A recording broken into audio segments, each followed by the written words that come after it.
I love that beginning. Thank you, Culture Casino, for that great beginning. And hopefully, while we're doing this, I can download and upload his ending he made for me today. The man is busy and he always finds time. So thank you, Culture Casino. Welcome, everybody, to Stream by the Crossroads. This is our A Song of Ice and Fire book club.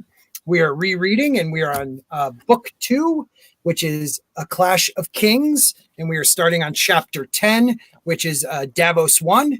And we'll be doing Davos 1 tonight. We'll be doing, I know Danny 1 is the third one, and the middle one is Theon 1. So it goes Davos, Theon, and Danny, and they all are pretty good chapters. Some differences with the show to book on some of these chapters. So I am glad to be covering it with my fun and awesome panelists. We have the fantastic and lovely Miss Martin Muses. Hello, hello. Hello. And below her, we have, do you have it? Do you have it? I do have it, sir. You do have it. Okay. Below her, first of his name. His name is Stig Kenobi Baratheon. My lord, please. Lord of Dragonstone, Master of Ships, King of Westeros, Lord of Storm's End, King of the Andals, the Rhoynar, and the First Men, Lord of the Seven Kingdoms, Protector of the Realm. All who deny that are my foes. Let no man claim ignorance as a defense. They'll bend the knee or I'll destroy them. The cold winds are rising. Time to hail to the king. Oh, that was dope. He's the king of the north. I loved it. Oh, that was fantastic. I'm getting better at this. You really are, man. That ending was a little different, and I really dug it. That was really cool. Yeah, try to be grim. We got to be grim sometime. I just reverted to my natural voice. Okay, you said it, not me. Nice. Let's see who's in the chat. It's we got a small group tonight watching. Make sure you guys like and share. We usually get a decent amount of people running through while we are here. We have the great Tina Bojan, one of my channel members. She's fantastic since day one. Hiya at Makini. And she is talking to the great Makini90, who is a panelist sometimes on my dump, more than not lately, the dump shows, and he is the best mod in the game, taught by Tommy himself. And then we have Miss Martin Muses with her, waving in her rose as always, and Lord Krakenhead 33, Davos 1, definitely nice. Yes, sir. So let's have a good time with this. If you guys have any questions you want us to cover, we try not to spoil past the chapters we're reading in the night.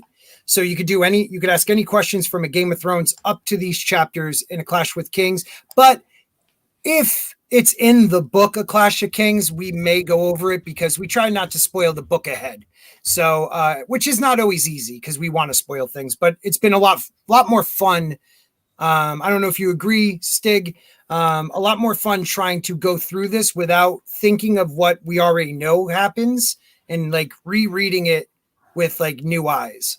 I completely agree with you because it makes us actively look for stuff rather than us just assuming everyone knows because we've read the books, you know. Right. So and everyone on the panel tends to find new things, which is so cool. Yeah, it's. I mean, there's no exception. I mean, every episode someone notices something. Yeah. You know? And I think it adds to it as a whole, right? Because it adds more depth and more research, if you may. Yeah. And then later on, we can go, you know, well, if we remember it, we could just go, you know, oh, you remember when Jayne saw this in book 2, or yes, you know, stuff like that. And we've been doing pretty good with that. Like, I know we probably forgot a couple of the cooler ones we thought of. I was almost thinking of like somebody being like our court reporter, you know, typing little things down memory wise. You have a valid point. And like, Teresa, you have not gone through this. This is your first reading. You watched the show. How are you enjoying it? So I ask you this like every week, but how are you enjoying it so far? I'm loving it, especially the characters that I think they gave a bit of the short end of the stick to in the TV show, and getting to see the depth of them and seeing them through new eyes has been a lot of fun. Right. I like how you said that. You're right, because there is a different depth that any show doesn't have the time to do. Mostly a grand epic like this, you know? Yeah, and if well, in Game of Thrones, the books, you have a lot of internal monologue and things like that. You can't do that on a show. You have to take it out and then turn it into lines for someone to speak. Right.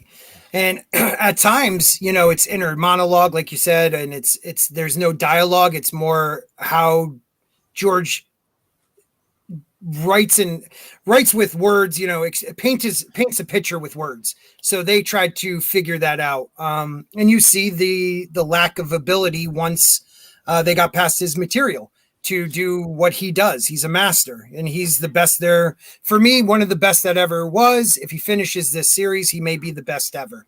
I've said this time and time again. Tolkien is number one, in my opinion. Mm-hmm. But when this work is finished, even though it's a bit different than Tolkien, right, it's still the same piece of art and work. I almost want to say new. Let me ask you this question, Stig. I'm sorry to interrupt you, but because a lot of people say that, like, you have the father of fantasy novels, high fantasy, if you will, with Tolkien. And then George did something different with high fantasy. He brought it to almost like a reality of medieval life in his fantasy. I don't know how to explain it, but yeah, I would say that overall, even though this takes place in a fictional universe, it's fairly low fantasy. Yes, because in most of the chapters there's not really any fantasy elements in it. That you have the dragons, fine,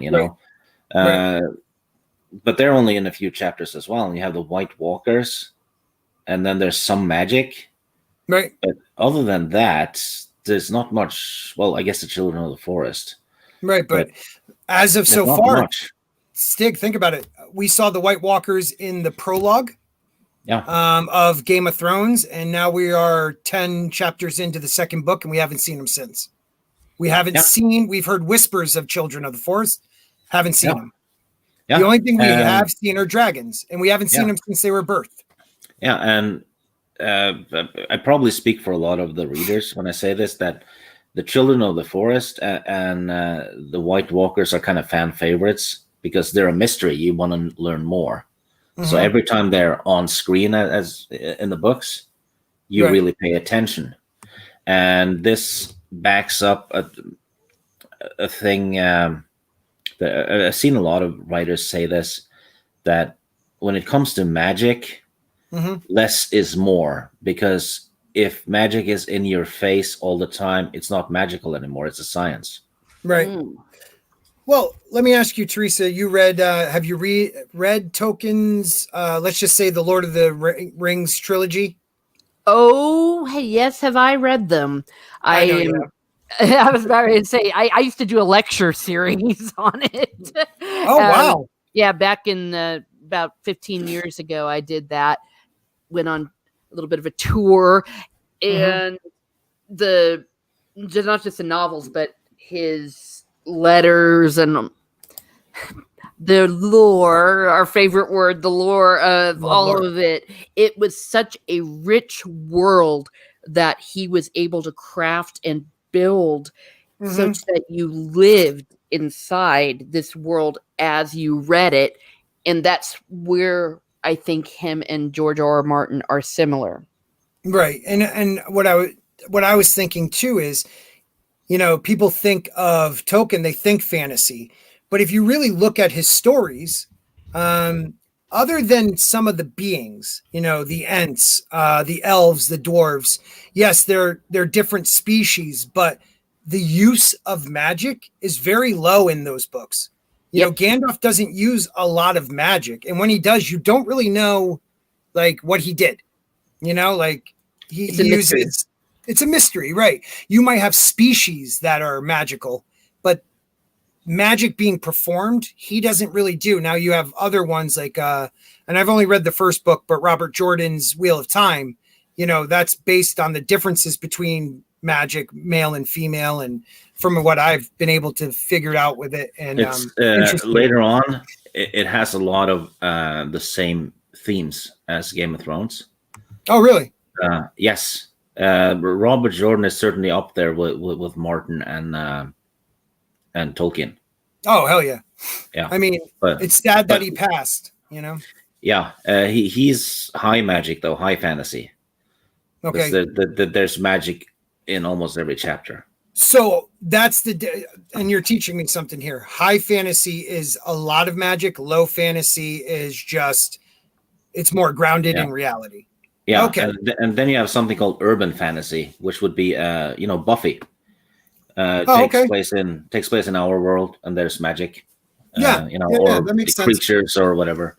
But if you have many, creatures that we don't have on our planet, and you have magic and this and that, the more you have of it, the more high fantasy it is. I mean, so Tolkien is high fantasy then? Yes, Tolkien is high fantasy.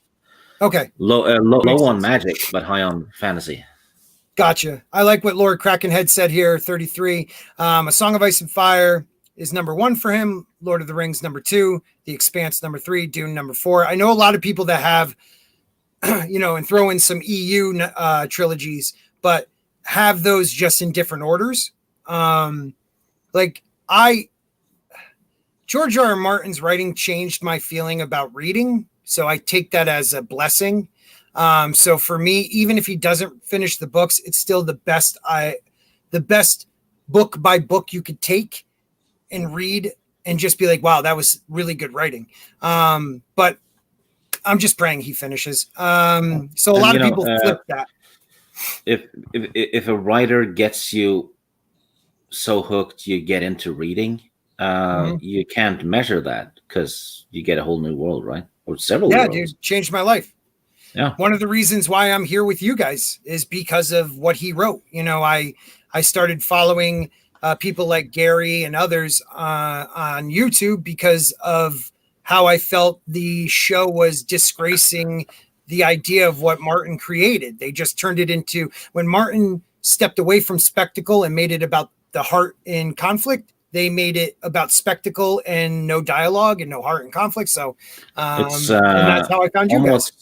It's almost identical to what happened to Star Wars, to be honest. Right. George stepped away. Another George stepped away. Another George. Every time a George steps away, it's shit. Yeah. Every time a George steps away, an angel loses its head. Yeah. Yeah. Ooh. Every time a George steps away, a freezing orphan in London runs out of matches. Can I have some more coal, please? More? That's fantastic. Excuse me, sir. My frozen finger just fell off. I lost a finger. You got 9 more of them. Get back to work. Yes, sir. I love those type of stories. Victorian England. So we're going to get started with Davos 1, and Stig is going to read the summary. We get our summaries usually from Westeros.org, which is a wiki of Ice and Fire. They have a really nice synopsis, not too long, well, sometimes way long, but never too short. And we get a good gist of what happened in that chapter, and then we'll discuss. So whenever you're ready, Stig, take it away. Oh, yeah. As usual, every time I volunteer to do a chapter, it's a fucking novel. It always is, but this is a good chapter, man. Yeah, and we'll talk about it. Yeah, read. So man. maybe we'll piece your voice. it up into manageable pieces. All right, do your thing. Okay. Synopsis: Davos Seaworth is among the hundreds watching the statues of the Seven burn outside the gates of Dragonstone. His sons Allard and Dale agree that it is an ill thing to burn the gods, but Davos cautions them that this is not the place. The Red Priestess Melisandre walks around the fire praying in 3 tongues for R'hllor, the Lord of Light, to accept these false gods of the enemy and cast light upon them. The prayer ends with the sacred refrain, "For the night is dark and full of terrors." Queen Selise echoes the words, but King Stannis only watches impassively. Dragonstone's sept was where Aegon the First Targaryen knelt to pray before he embarked upon his conquest. But that did not save it from the Queen's men. They overturned the altars, pulled down the statues, and smashed the stained glass. Davos recalls that the statues were originally carved from the masts of the ships that carried the first Targaryens from Valyria. Septon Barry, could only curse them, but Sir Hubert Ramsden and his 3 sons slew 4 men before they were overwhelmed. Afterwards, the pious Lord Gunser Sunglass withdrew his support for Stannis and was imprisoned, along with the Septon and Sir Hubert's 2 surviving sons. Though he has never been a devout, the burning gods make Davos feel ill. Lord Adrian Celtigar coughs from the smoke, and Lord Duram Bar Emmon turns grey. But Lord Manfred Valerian watches Stannis rather than the fire. Davos wonders what Valerian is thinking, but knows such a proud lord will never confide in him. The lords all scorn Davos and his sons, but one day their grandsons will joust together. In time, Davos imagines his sigil will fly as high as theirs, but only if Stannis wins the throne, since everything Davos is, he owes to Stannis. It was Stannis who gave Davos his knighthood and the war galley Black Betha. His sons Dale and Allard captainships of their own. Marek is oarmaster on the Fury. Mathos serves as Davos's mate. Devon is a loyal squire who will one day be a knight. And his 2 youngest sons will one day be knights as well. His wife, Maria, is mistress of a small keep, and Davos can hunt deer in his own woods. All this he has of Stannis for the price of a few fingers' joints, taken as a just punishment for flaunting the law all his life. As he thinks back, Davos touches the pouch around his neck where he kept his finger bones for luck. They will all need luck soon. I should go on a little bit more. Melisandre recounts an ancient prophecy that at the end of a long summer, when the stars bleed and darkness falls over the world, Azor Ahai will be reborn and draw the burning sword Lightbringer from the fire and destroy the darkness. Then she calls upon Azor Ahai to claim his sword, and Stannis marches forward. His squires, Devon Seaworth and Brian Faring, equip him with a padded glove and a leather cape. Using the cape to ward off the flames, Stannis plunges into the fire and draws out a near molten sword from the statue of the mother. Queen Selise and her queen's men chant praises, and Melisandre names the sword Lightbringer and declares Stannis Azor Ahai come again. The cherry red sword is burning his glove, so Stannis thrusts it into the dirt. Melisandre calls upon R'hllor to cast light upon them, and Selise and the queen's men reply that the night is dark and full of terrors. Then Melisandre sings a song in the Ashai language until only charwood remains of the gods. Impatient, Stannis escorts his queen back to Dragonstone, leaving Lightbringer in the dirt for his squires to collect. Davos notes that the burnt and black and red sword of heroes looks a proper mess. A few lords linger, speaking quietly, but they all fall silent when they see Davos looking at them. Davos knows that these lords will pull him down if Stannis should fall, but neither will he court the favor of Queen Selise by giving himself to this new Lord of Light. Pause. Pause. Yeah, right. It's so long. Good stuff though. There, I love seeing Davos back. This is his first chapter of the series. What did you think of that beginning portion of it? Either Stig or Miss. Why don't we start with Stig first, and then we'll go with Miss Martin Muses. I think this bit in this chapter has a hell of a lot of foreshadowing. Mm-hmm. You could make all kinds of little predictions there. I mean, Stannis leaves Lightbringer in the dirt. Right. Does that mean he's going to abandon that prophecy? Right. You know? That's the thing you can consider. There's and this is where the Azor Ahai thing shows up. Right. One of the biggest theories or talking points in the whole series. I have my thoughts on who it might be. Everyone else does too, and we can all make a good case for it. Yep. And burning the Seven is a big deal. This is in medieval times. This would be, a direct case of blasphemy towards, I guess, the Vatican. Right. Something. Yeah, I mean, close enough, right?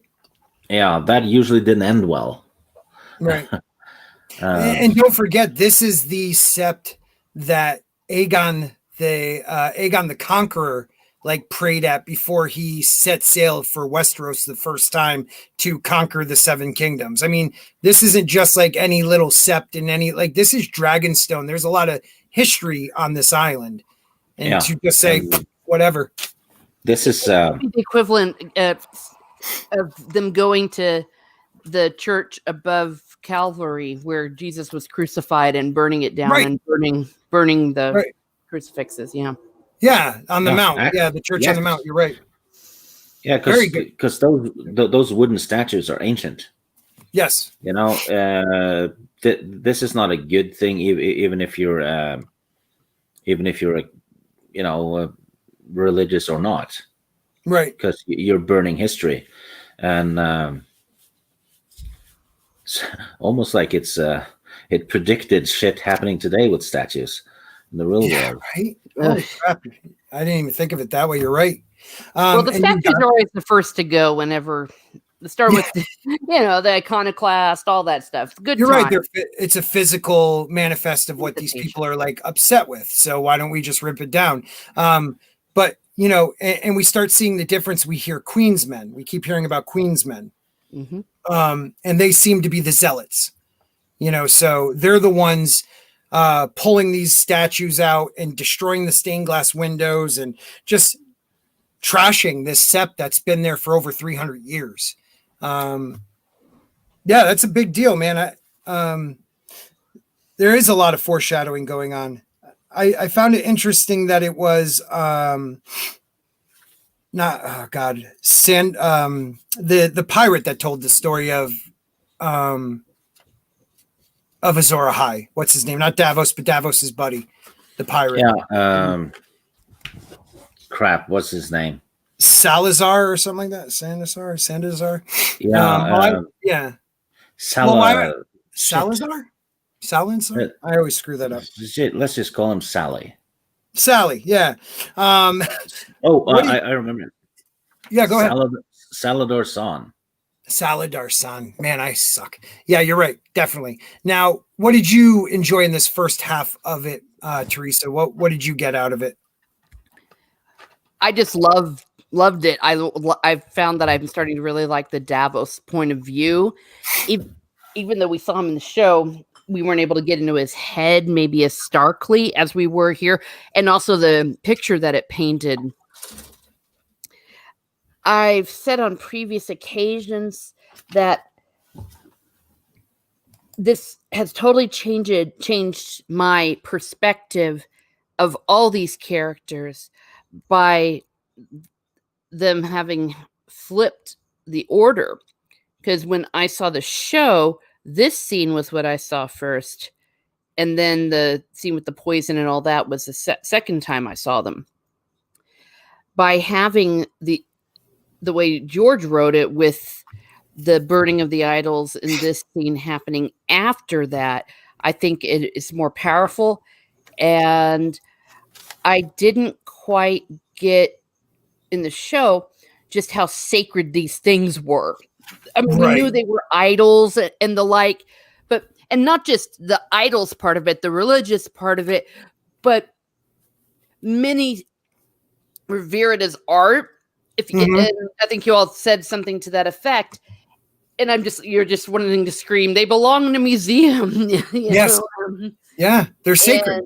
And just how painful it was for many of the people watching to see that happen. Right. Davos says on several occasions, correct me if I'm wrong, that he's not really a spiritual man. He doesn't really think much of the gods or anything, but he was moved not in a good way by this. He didn't. I felt like he really, really didn't like it. Well, and yeah, no, you're absolutely right. And it's kind of cool that you brought that up too. Because if you're a show watcher, if you read the books, Davos is not scared to say what he thinks to Stannis. But in this chapter, you're seeing he's not agreeing. He's not like an agreeable person, like just agree with him, but he's also holding back on what he really thinks is going on. Like, we get his inner monologue, and I did like how we got his inner monologue about the poisoning that happened in the prologue of Maester Cresson. Like you see it now from Davos's point of view. So it is important the way George put these things. You have Cresson in the prologue, not really understanding what's going on. Melisandre and this Cresson guy, what are they doing? And then, you get Davos at the beginning of this chapter, kind of like thinking to himself about it. He says, let's see, where is it? I'll find something where he was something into the here we go. Maester Cresson would have stopped this. So he's talking about Maester Cresson being probably the only person that would have been able to have Stannis stop. And he said the old man had challenged the Lord of Light and been struck down for his impotent, or so the gossips told each other. Davos knew the truth. He had seen the maester slip something into the wine cup, poison. What else could it be? He drank a cup of death to free Stannis from Melisandre, but somehow her god shielded her.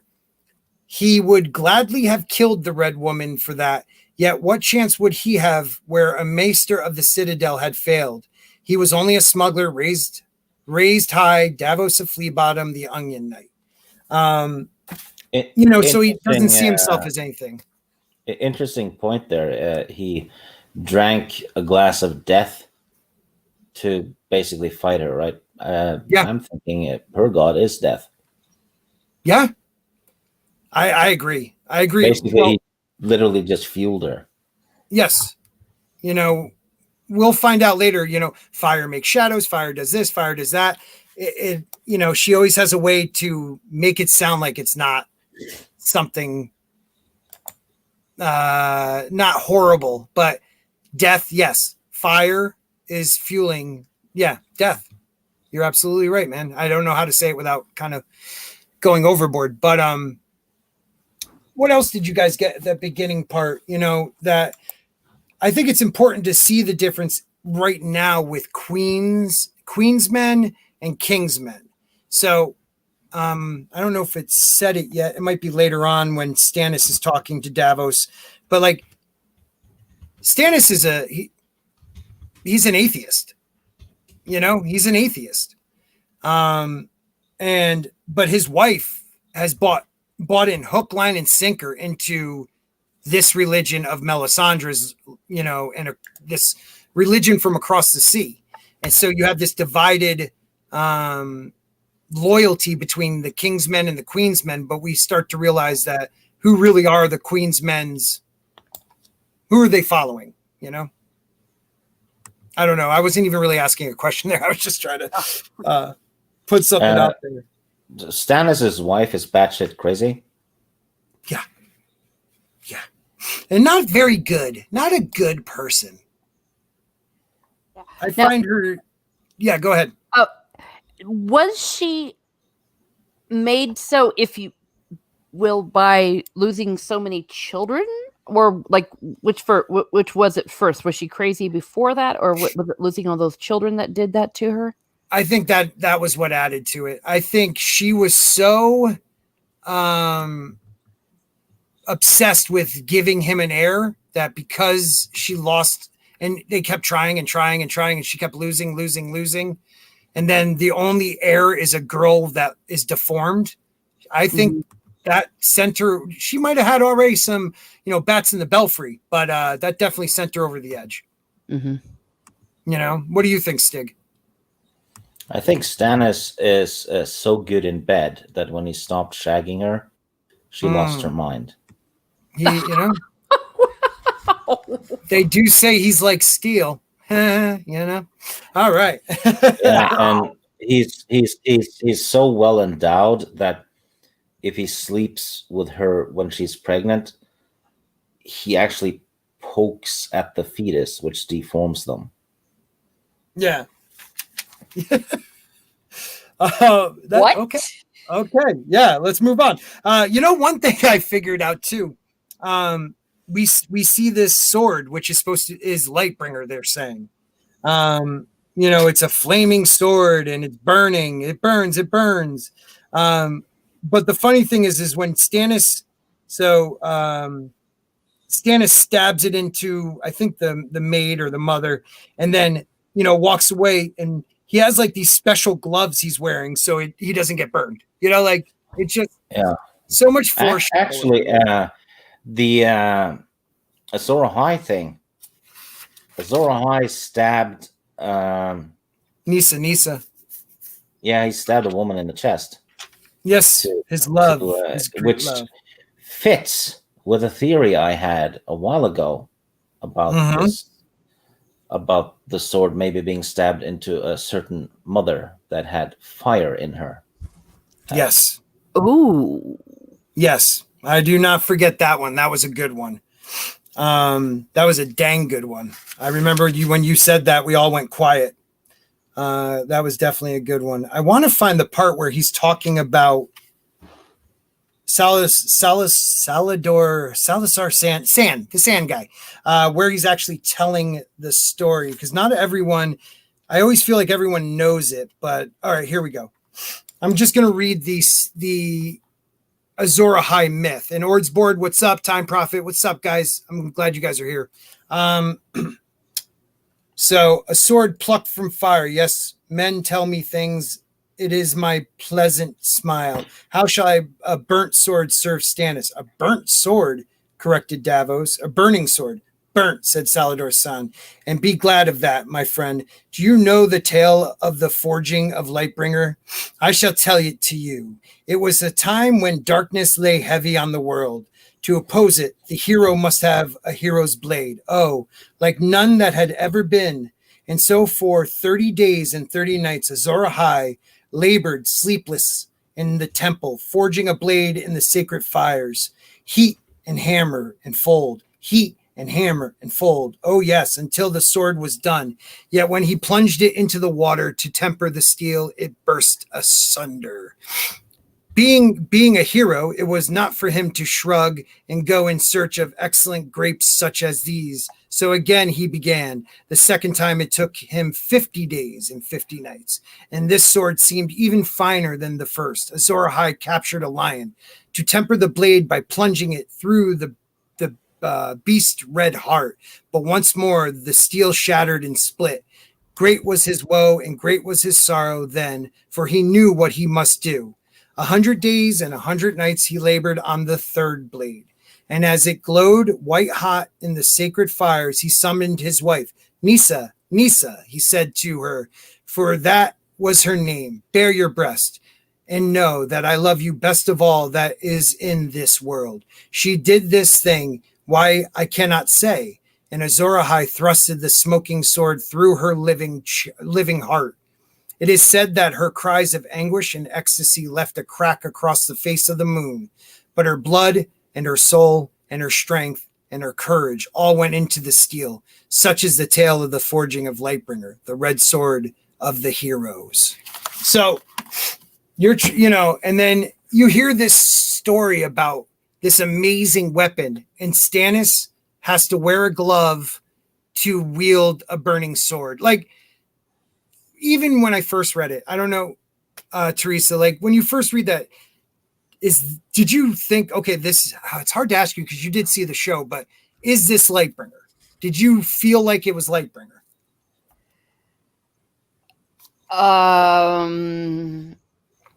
I don't know. I know it's hard to say. Is it wrong that I keep thinking of like he's got this oven mitt, like what you do? That's what I keep thinking of. An oven mitt. Got a puppy little oven mitt with a little smiley face on it. Yep. I'm thinking the same thing. Okay, it's not just me. No. It's funny you said that. Yeah, Stannis is absolutely not a Azor Ahai. At this point, anyway, he could become Azor Ahai if he, reborn and all that, right? Right. But I think I wouldn't bet on Stannis being Azor Ahai. Lightbringer is also something they abandoned on the show. It was never mentioned again. You never see it again. Like, no, it's just. Wouldn't you think if he had Lightbringer, wouldn't Ramsay have anyways? Yeah, they abandoned on the show. What does that mean for the books? I have to say it means something more than what they knew about on the show. Well, the Lightbringer could just be another case of the comet. Yes, it's just everyone wants it to be what they want it to be. Right. It could be a being. It could be a creature, a human. It could be anything. Yeah, if you try hard enough, it can apply to anyone. But I feel like we're going to find out who it is by the 3 ways he tempered it. Tempered in water, had to be reforged, tempered in by a lion, or tempered with a lion's heart, had to be reforged, finally through the heart of the person you love most in the world. So, who may have drowned and came back a better man, who may have killed a Lannister and came back a better man, or an actual lion, and then who will kill their, so I feel like those 3 things will have to be met if we are going to truly see Lightbringer. I'm wondering about a blonde lady has a prophecy in a later book. Mm-hmm. That one has to lead somewhere too, I think, because about the frog you're talking. It got a whole chapter, didn't it? It did. It was a big part of that chapter. Yeah. We'll see, I guess. Why don't you read on a little bit more and we'll finish this Davos off. Where did I? Okay, there it is. I had to look. There's a big wall of text, so bear with me. When the fire starts to dwindle, Melisandre and the squires depart with the sword. Davos and his sons join the crowd headed for the harbor. Davos comments that Devon did well as the king's squire. Allard asks why the king's squires wore fiery heart sigils in place of the crowned stag. Davos points out that the Lord can choose more than one batch. Allard insists that it was an ill thing to burn the 7. Davos asks when Allard grew so devout, and what a smuggler's son would know about the gods is doing. Allard insists he's a knight's son and asks why the Lord should remember Davos is a knight if he does not himself. Davos points out that Allard will never be a knight if he meddles in the affairs that do not concern him. It is not for them to question their rightful king. His sons do not like to recall they were lowborn, but when they look at House Seward's sigil, they see only a black ship and close their eyes to the onion. Good line, actually. In the extremely crowded port, Davos enters an inn where he finds the flamboyant Lycian pirate Salador San eating grapes. A friend and business partner from his smuggling days, it was Davos who recruited San to Stannis' cause. When Davos asks why he did not attend the burning, Salladhor explains that such sights are common in Lys. They bore him, and hopefully they will soon bore Stannis. Salladhor explains that one of his trading ships arrived from King's Landing with the news that Tyrion Lannister is now overseeing the capital and has driven out Janos Slynt as commander of the City Watch. Davos asks how well the city is defended. San replies that the walls are strong but defended only by the Goldcloaks, who are too few and inexperienced. He urges a swift strike to take the city, and then Tyrion could be dressed as a fool, and Queen Cersei could warm his bed for the night as part of his payment. Davos assures Salladhor he will be paid, but the pirate insists he wants gold, not words. Davos promises there is gold in the treasury at King's Landing, and Stannis is the most honorable man in the Seven Kingdoms.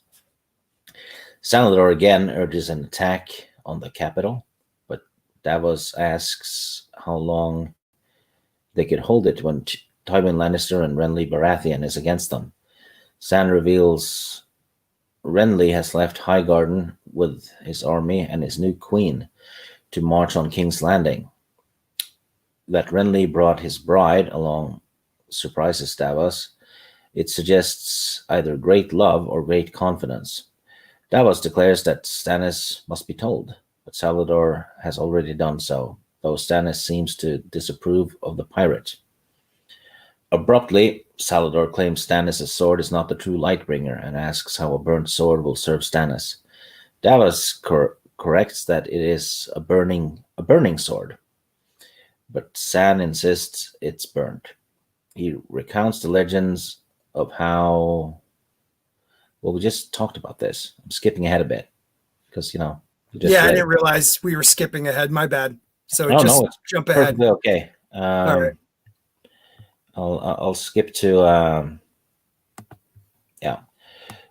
Davos finds Stannis seated at the painted table with Maester Pylos.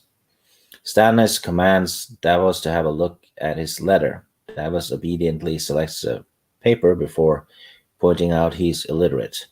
Mildly irritated, Stannis commands Maester Pylos to read the letter instead. And here's the letter. It says, "All men know me for the true-born son of Steffon Baratheon, Lord of Storm's End, by his lady wife Cassana of House Eastermont. I declare upon the honor of my house that my beloved brother Robert, our late king, left no true-born issue of his body. The boy Joffrey, the boy Tommen, and the girl Myrcella are being abominations born of incest between Cersei Lannister and her brother Jaime the Kingslayer. By right of birth and blood, I do this day lay claim to the Iron Throne of the Seven Kingdoms of Westeros. The true men declare their loyalty, done in the light of the Lord, under the sign and seal of Stannis of House Baratheon, the first of his name, the King of the Andals, the Rhoynar, and the First Man, and Lord of the Seven Kingdoms." Stannis orders Pylos to add Sir to Jaime's name, since he is still a knight, and remove beloved brother, since it is a lie. Then he declares all of his 117 ravens will be used to carry copies across the realm, though most will likely be burnt by lords who support the other kings, even though Stannis is their rightful king. Therefore, Stannis orders Davos to sail north as far as White Harbor, while his son Dale sails south as far as the Arbor. They are to post the declaration in every port and fishing village they pass for every man who can read. Davos points out that few small folk can read and requests knights to read the declarations aloud. Stannis agrees, since he has 100 knights who would rather read than fight. He plans to send Allard across the narrow sea to carry the declaration to the free cities as well, so that all the world will know his claim and Cersei's infamy. After Stannis dismisses Pylos, Davos asks what the Lord thought of the letter. Stannis snorts as they flattered him except Valerian, who said steel would decide the matter if Stannis never suspected as much. Stannis curses his lord and asks Davos for the truth. Davos declares the words blunt and strong, but reminds Stannis they still have no firm proof of incest. Stannis replies there is proof of a sort at Storm's End. Robert's acknowledged bastard Edric Storm is the very image of Robert. Yet his supposed sons, Joffrey and Tommen, look nothing like him. Davos reminds Stannis that they cannot reach Edric at Storm's End. Davos also suggests removing the reference of the Lord of Light from the letter in favor of something less specific. When Stannis asks if he has become devout, Davos says he does not know this new god, but knew the ones they burned. Stannis argues that it was only wood they burned, but Davos mentioned that charitable septons would feed him when he was a begging boy. Davos explains that the people will not love Stannis if he takes away their familiar gods and gives them a foreign one. Stannis replies that the people have never loved him. Gazing out the window, Stannis declares he stopped believing in the gods when he saw the Windproud break up on Shipbreaker's Bay, refusing to worship any gods monstrous enough to drown his parents. The High Septons always prattles about justice and goodness flowing from the gods, but Stannis insists he never saw either. Insists all he ever saw was either made by men. Davos asks why Stannis would trouble with a new god if he does not believe. Stannis answers that god or no god, Melisandre has power. Davos replies that Maester Crescent had wisdom, but Stannis argues that Crescent's wise advice did no good. The storm gods laughed when he went begging. Stannis declares that there will be no more begging or laughing. The Iron Throne is rightfully his. But of the 4 kings, he has the fewest men and the least gold. His only assets are his ships and the Red Woman. Stannis asks if Davos knows that half of his men are afraid to even speak her name. A sorceress who can inspire such dread is not to be despised, and he means to find out if she can do more. Stannis recalls that as a boy, he nursed an injured goosehawk named Proudwing, who would follow him about and eat from his hand, but would not hunt. Finally, his great uncle Sir Harbert told him, rightly, that he should try a different bird because he was embarrassing himself. Stannis turns back to Davos and declares that the 7 have never brought him so much as a sparrow. It is time he tried another hawk, a red hawk. The end. The end. So, what did you think of that one, Teresa? Anything that caught your eye in that the end of that chapter?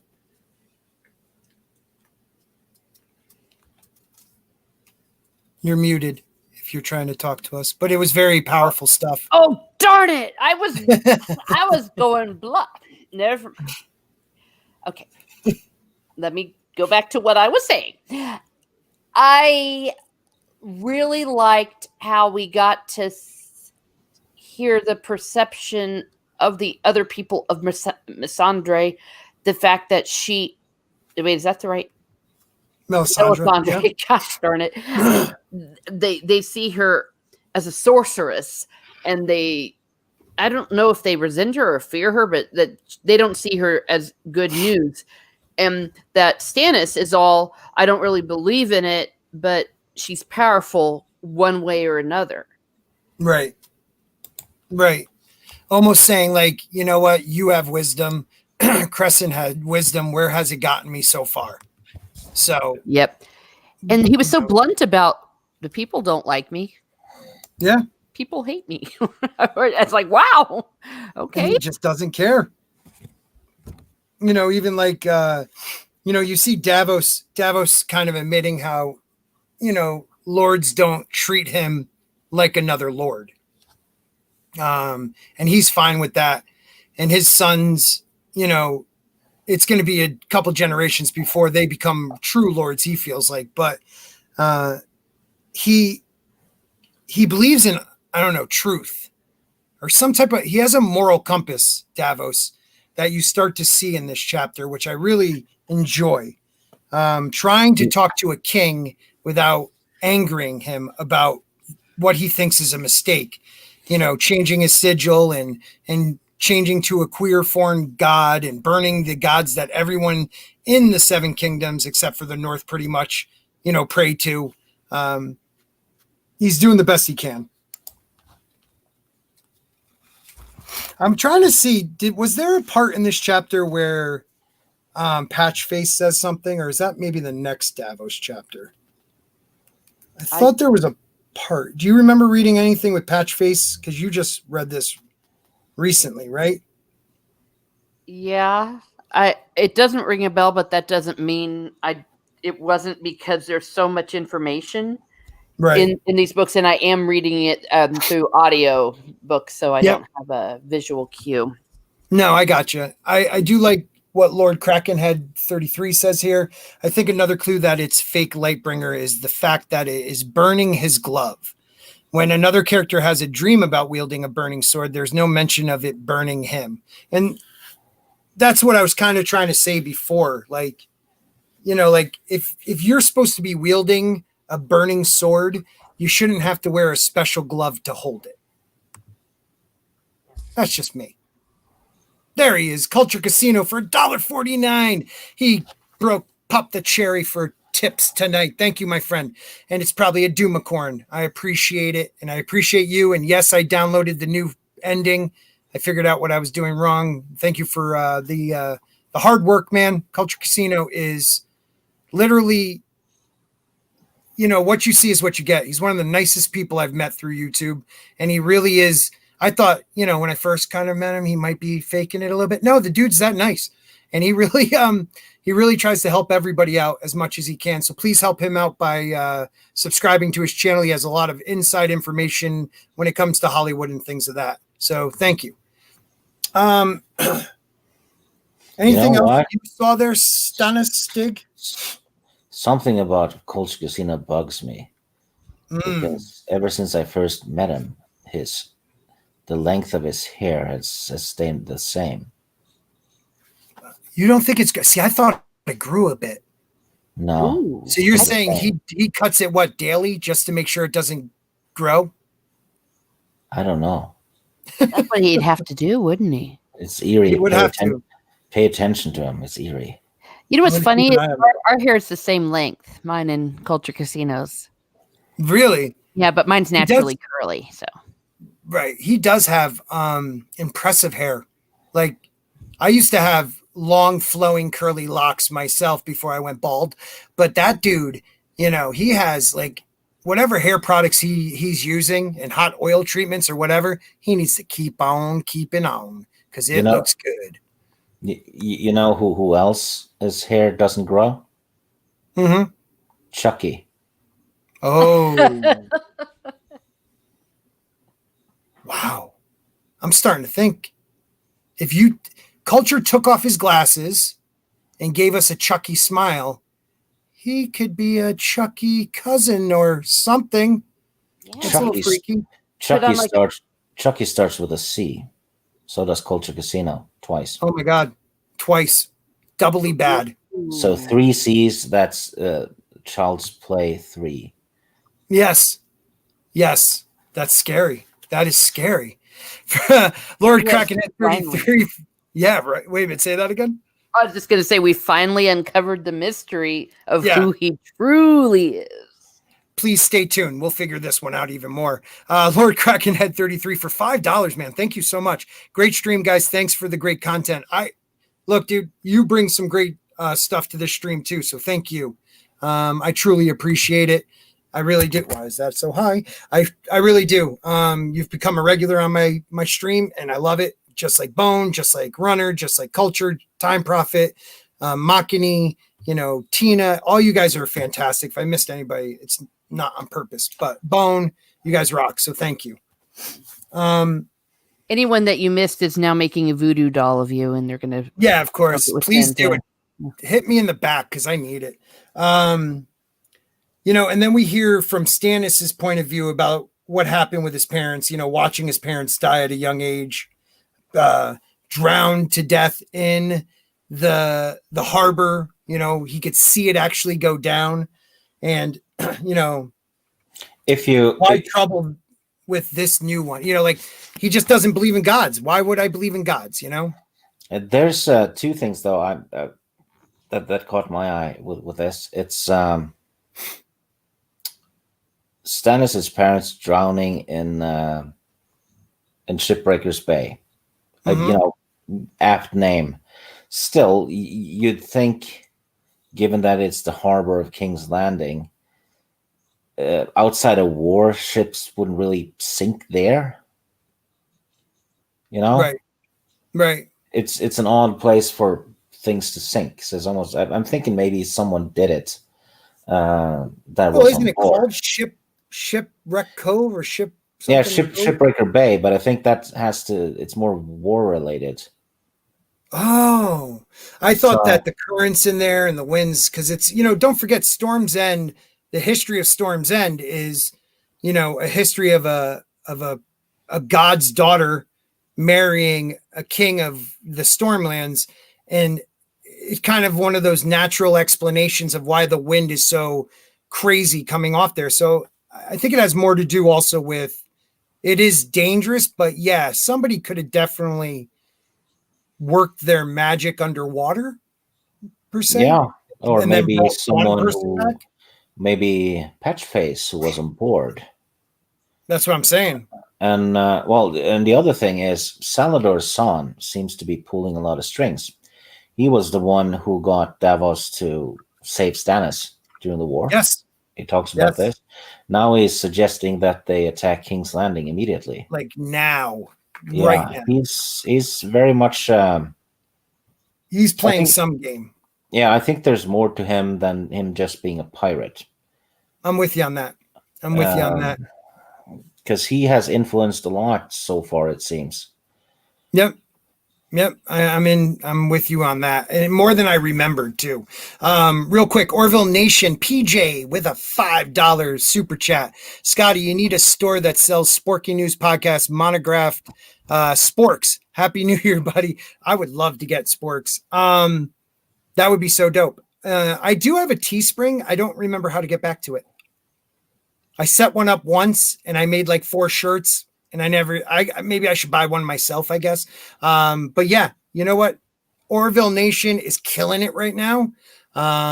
His channel is it's going to shoot up. It's going to be huge. He's interviewing producers and directors and actors and stuff like that. If you're not, you guys, if you know me, then you definitely know Orville Nation. But if not, please make sure to subscribe to him if you like the Orville, if you like, what is he doing right now? Something with not Dark Material. Oh God, what was the Dark Matter? One? Dark Matter.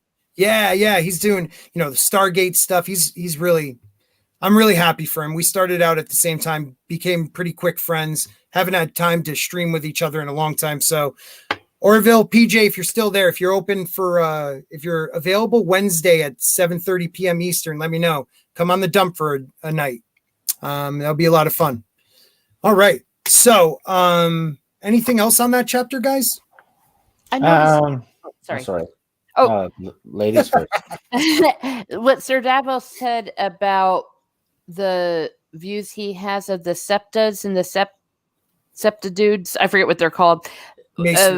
Yeah, helping him when he was in Flea Bottom, doing works of charity, reminded me a little bit of the way sisters would be, and how the poor often were very connected to them. And he also was saying these people have fondness for the septas, and they won't take kindly to you all also trying to take away their gods. That's huge, right? Yeah. And let me ask you a question. because I feel like George is tapping into this. We don't see it a lot in the show, and it's sporadic in the book. But when it comes to people in poor situations, it seems to be like they're the more spiritual people than somebody who has benefited more in life, like financially. But it seems like people that are in a hard way tend to believe in a power greater than themselves. Now, if they've been doing this for generations, yes, you come in with a new God. They're not going to want to change that. They are devout, 7 people below the neck. They're devout. Yeah, and they tend to be very close to them. We do know that there were parallels with the War of the Roses and the Tudors. In what happened during the Protestant Reformation in England, it was the poor that rose up against Henry VIII in opposition to the Protestant Reformation. They wanted to stay Catholic, and they particularly were resenting the fact that Henry was taking and killing and imprisoning the priests and the nuns, because the priests, not the rich ones, the ones that, the bishops and all that, but, your average priests, monks and nuns, the friars, they were the ones that would help the poor. They were the ones that had the hospitals. They were the ones that would feed them. And so there was a huge uprising. And of course it was put down in an incredibly bloody manner. They also went in, knocked down their statues and that. So I also see, as a historian, that's what I envisioned. It's another parallel with some of that history. It's like, don't mess with the poor and their gods, and don't mess, especially if you have an unequal situation where there are a few rich people and a lot of poor people. You don't want to take out the people that are helping the poor people. It never ends well. Yeah. You just did great foreshadowing for this book series. There is definitely somebody who in the show they didn't use as well as I think they could have, with a great actor, but there is somebody that definitely taps into that idea of helping the poor and how the poor will get your back if you help them. Like they will support you. They will become zealots. I'm glad. I was going to say that's also the great danger, is that then you can find fanaticism in that and people that are willing to take advantage. I spotted something too. What's that? Stannis is talking about basically his assets. He has his ships and he has Melisandre. That's his major assets. He is skipping Davos, because Davos is a natural diplomat that might be incredibly valuable down the road. Right. And he will also tell Stannis the truth. Right. And no matter what, he's the closest thing he has to a friend. And, so, I think most people will be richer for it if they don't have all kinds of yes people around them. You need someone to also help, point out, hey, this over here might not end well because blah blah blah. Stannis has that. I don't think any of the other kings has that, because they all are bootlickers. Yes. And you know what? The closest one may be Rob, with people, but they're just jockeying for what they want. But in life, that's a valid thing. Let's take another George Lucas. The original trilogy, he had people that would be like, I don't know about this. Let's go a different route.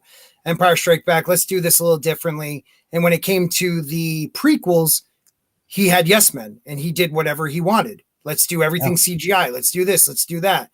And it suffered at the time because of that, because he had just yes men. So you're absolutely right. He keeps Davos around no matter how angry he gets at him, no matter what he says to him, because he knows no matter what, Davos is going to tell him the truth and not what he wants to hear.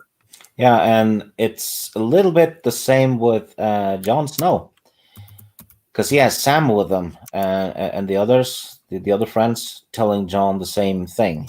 several times, Right. keeping him out of needless trouble. Right. And that is vastly important, maybe especially in war, where if you make a mistake, it can cost you everything. Yeah. And, let me say this too. Okay. Well, we do have that one character who has people that will, like a Davos, that will tell him like it is, be straight with him. And what happens when you start sending them places where you need them to take charge of something in your name, but now they're not right there to, bounce your ideas off of. Look how that story ends in book 5, so it is. Davos is very important. Davos is Stannis' conscience. Yeah. Because and he's Jiminy Cricket. Yeah. And Stannis doesn't see that. He's thinking in military terms because Stannis is more of a general, isn't he, than a king? Right. So far, anyway. And I'd say the biggest asset Stannis has is Davos. Yeah. Oh yeah, definitely, dude. I completely agree. I was gonna write this, but let me just say this real quick. Oops, sorry. What about says at Sporky News? Thank you for all the knowledge. He also said something about us going. He comes to listen to the Lord. Look, if it wasn't for you guys like listening, we probably wouldn't be. Well, we'd probably do this anyways. This stream is like my smallest viewed stream, and I just don't care because, as I've told Teresa and Stig and Jayne and Christy and even Gary at Nerdrotic, like I do this because I love talking about these books, and I found other people that either have read it as much as me or more, like Stig, and then someone like Teresa and Lady Tauriel who just are now reading it for the first time and loving it. So really, thank you guys for listening. She read the whole damn thing in 2 months. She couldn't stop. She read 5 books in 2 months and knew more about it than most people have in 20 years, 15 years. It's insane, man. She's impressive. She really is. She's impressive when it comes to her knowledge and the way she picks apart because like Teresa says, there's little things George puts in here, and it's the little things that weave into something bigger. And I think luckily we have Lady Tauriel who sees that little thing, and she picks up stuff I don't think anybody's picked up. Yeah, and cool. we have Teresa as well, who's very great at picking up the how it ties into our history. I love that. Look at what she just said about the religion. Yeah, look exactly. What you just said about the religion. That's so huge because it really does. I didn't think of it that way, but it factors in so much later on in these books. Like what she just said, Teresa, what you just said is so important later on. And I hope we remember that because that was good. That was really good. But we spent an hour on Stannis. Anything or Davos? Really? Anything else with Davos? No. All right. No, I think we. I'm sorry. The bag of finger bones. I think is going to tie in later on. He always reaches for it. Yeah, it's there for a reason, and it might not lead to luck. In my opinion, okay, because it goes missing. Yes. Who else? That's never good. And we know who has it. Right. And don't forget who else's bones went missing. I always think about that, like Ava Perón's. Oh, sorry. No, I'm sorry. That was being a smart aleck. Well, they did. For 17 years, her body went missing. But I digress. Did it really? Yeah. Ava Perón. Her body got stolen. That's crazy. And Theon lost his bone too. Oh, he did. No. His twig and berries. The Time Prophets. He got shafted. Yeah, right. Time Prophet says, I wish I could do that much reading as I have a lot of things going on, which stops me reading like 3D modeling and animation. And dude, no, that's why we do this. So maybe don't forget, you could also listen to it on audio, and they have the audio. It doesn't usually have a lot of commercials, but you can find it on YouTube. listen to the audio and just let it soak in, because the audio is the book. And you have what's that old dude's name that did the first couple audiobooks? Dockery or no, it's I'll remember it. He's just so funny. He's so funny. His voice for Salazar San is like a Frenchman that is Monty Python Frenchman. It's hilarious. I forget his name though. But all right, we're gonna get on to Theon. Let me know out loud if I go robotic. All right, here we go.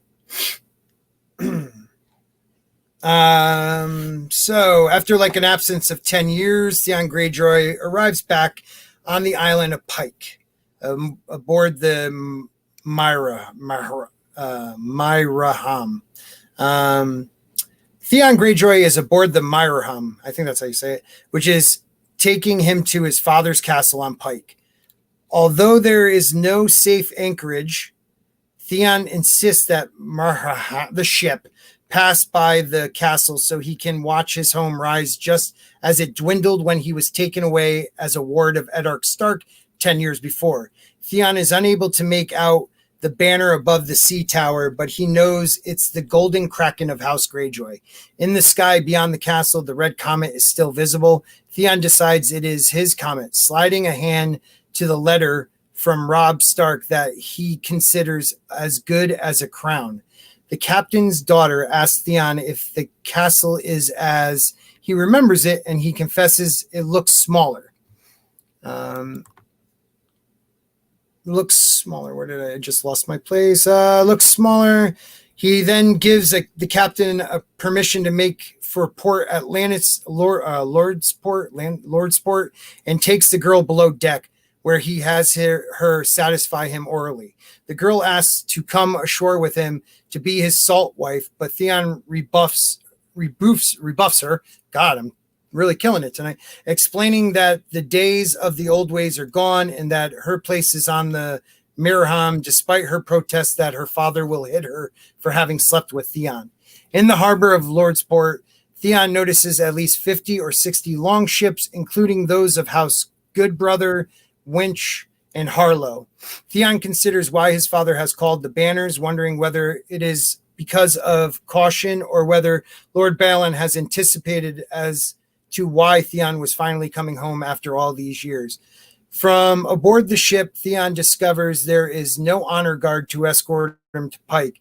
As they make port, the captain of the Myraham, the ship, announces him, but the waiting merchants are unimpressed and do not recognize him. He orders a horse from an innkeeper, but their conversation is interrupted by a priest of the drowned god, who says he will escort his nephew to Balon's castle. Theon does not recognize the grim, bearded priest until he remembers his father writing that his uncle Aerion Greyjoy has gone down in a storm and turned holy after the near-death experience. Theon finds that Aeron's cold manners are totally unlike the amicable man he remembers from his youth. Abruptly, Aeron asks if Theon prays to the Stark gods now, and Theon, who seldom prays at all, says no. Aeron commands him to kneel in the mud and drenches his head with seawater from a water skin, rebaptizing him to the drowned god. Aeron informs Theon that his mother now lives on Harlow because of her health, and his sister Asha has taken her ship Blackwind to Greywick with messages from her father. Then Theon asks why his father has assembled his forces, but Aerion insists Balon commands are secretive. When Theon protests, stating he has a right to know as Balon's heir, Aeron replies, "We shall see" to that, stating that although Balon has no other sons but Theon, he does have a daughter. When Theon furiously replies that he will not allow himself to be cheated out of his birthright by a woman, Aerion comments that Theon is a fool if he believes that Balon will ever hand over the Iron Islands to a Stark, making Theon realize that although he was never truly accepted by the Starks, he is now neither truly accepted by his own family either. They reach Pike at sunset, from where Aerion departs immediately. Theon is brought to his chambers by Helya, who informs him that Balon awaits him atop the sea tower. Theon dressed richly before leaving to meet his father. Balon is smaller, gaunter, and grayer than Theon remembers him. Balon asks what Theon is now, and Theon replies he is a man and Balon's heir. Balon only says they will see. Balon criticizes Theon's clothing and asks if the gold chain around his neck was bought with the iron or gold. Theon recalls that the old ways stipulate a warrior may only wear jewelry taken from enemies he has slain. Has to admit the chain was bought with gold. Balon yanks the chain off Theon's neck, declaring that his daughter has taken an axe for a lover and that he will not have his son dressed like a whore. Balon accuses Theon of having grown weak due to the Greenlands and decides the Starks have made Theon theirs, calling Theon Robb Stark's envoy. Theon claims the letter of Robb he carries was based on Theon's own counsel, which amuses Balon. However, when Theon tells Balon that Robb looks up upon him as an older brother, Balon grows angry. Theon hands his father the letter, but it fails to impress Balon. In the letter, Robb offers Balon a crown in return for having the Ironborn attack the Western Lands, specifically Lannisport and Casterly Rock. Theon tells Balon the proposed plan is his own and asks for his reward Casterly Rock as his own seat. Balon scoffs at the notion of receiving such handsome reward for a notion and a few lines of scribbling, and shows his dislike for the notion that Robb will give him a crown, as what is given can be taken away. Balon burns the letter and backhands Theon when he protests. Balon declares that he will pay the iron price for his crown and take it by conquest as Euron Redhand did 5,000 years before. However, Balon feels Casterly Rock to be too strongly defended and Lord Tywin Lannister to be too cunning by half. Theon asks what kingdom Balon means to carve out instead, but realizes he already knows the answer. Dun dun dun. All right, was that too robot? I am a robot? A little bit robotic, but it's so weird, man. You can understand it though. Yeah, but it's so weird. I figured out halfway through it that whenever I'd unmute myself, because I was about ready to unmute you to tell you to robot because we were letting you know. Yeah. It stopped. And then I left it and the robotic stopped. So if I didn't mute, if I kept my mic on and didn't mute it, you were fine. That's so weird. Was cursing you. So mutants are better than robots. Yes, right? It's a song of Robo and Spork. Yeah, I love that one. That's a good one. All right, so what did you guys think of that chapter? Awesome chapter. One of my favorite in this book, definitely. You know, you get to see Theon for who he really is.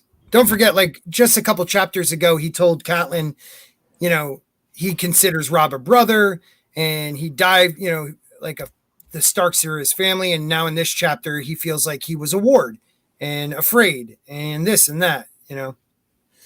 I think that's a little bit what amuses Balon, given that how the Greyjoy brothers treat each other, you know, right? And how Theon is treating Robb, I guess, or right. You know, it's it was always fun to see Pike. You know, this is the first sight of Pike, I think. Right. Yes. And yes. Yep. And when Theon mentions that he considers Robb an older brother, Balon gets pissed because Theon's older brothers are dead. Right, due to the, you know, Robb's father. Yeah, so he accidentally opens a little wound there. Yeah. And you get to see Balon Greyjoy, harsh fellow. Asha is mentioned as a, well, she's being built up a bit as a potential badass, right? Right. She married an axe. Yeah. And yeah, there's a lot of exposition with a little bit of setup at the end. Yep. Teresa, what did you think of this chapter? Well, he's certainly not the father of the year. Right. Dang, it's you haven't seen him for 10 years, and he's almost talking to him like it's his fault. Yeah, but you know, he showed up dressed as a whore. You simply have to backhand him then. What? You can't you pimp slap him, I guess. Well, you know what? One question I do have, it's like, you know, he was like 10 or 9, 8 or like 9 or 10 when he left the Iron Islands. Like you're not old, but you're not too young where your memories won't be formed. Like, how would you think walking in looking like a Greenlander, your father would be impressed, knowing that like his father's been this way about the old ways since, you know, he became king, or well, took over lordship.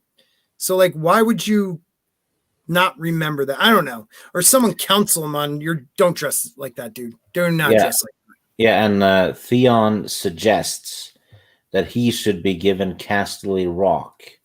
Right. Which is where the gold is. Right. I mean, how deluded is this kid, right? Yep.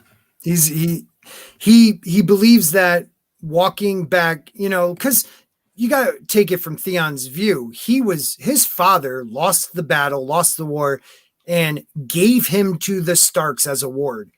So in his mind, he's never lost the idea of being Balon's heir. His father gave him up until a certain time, which has passed.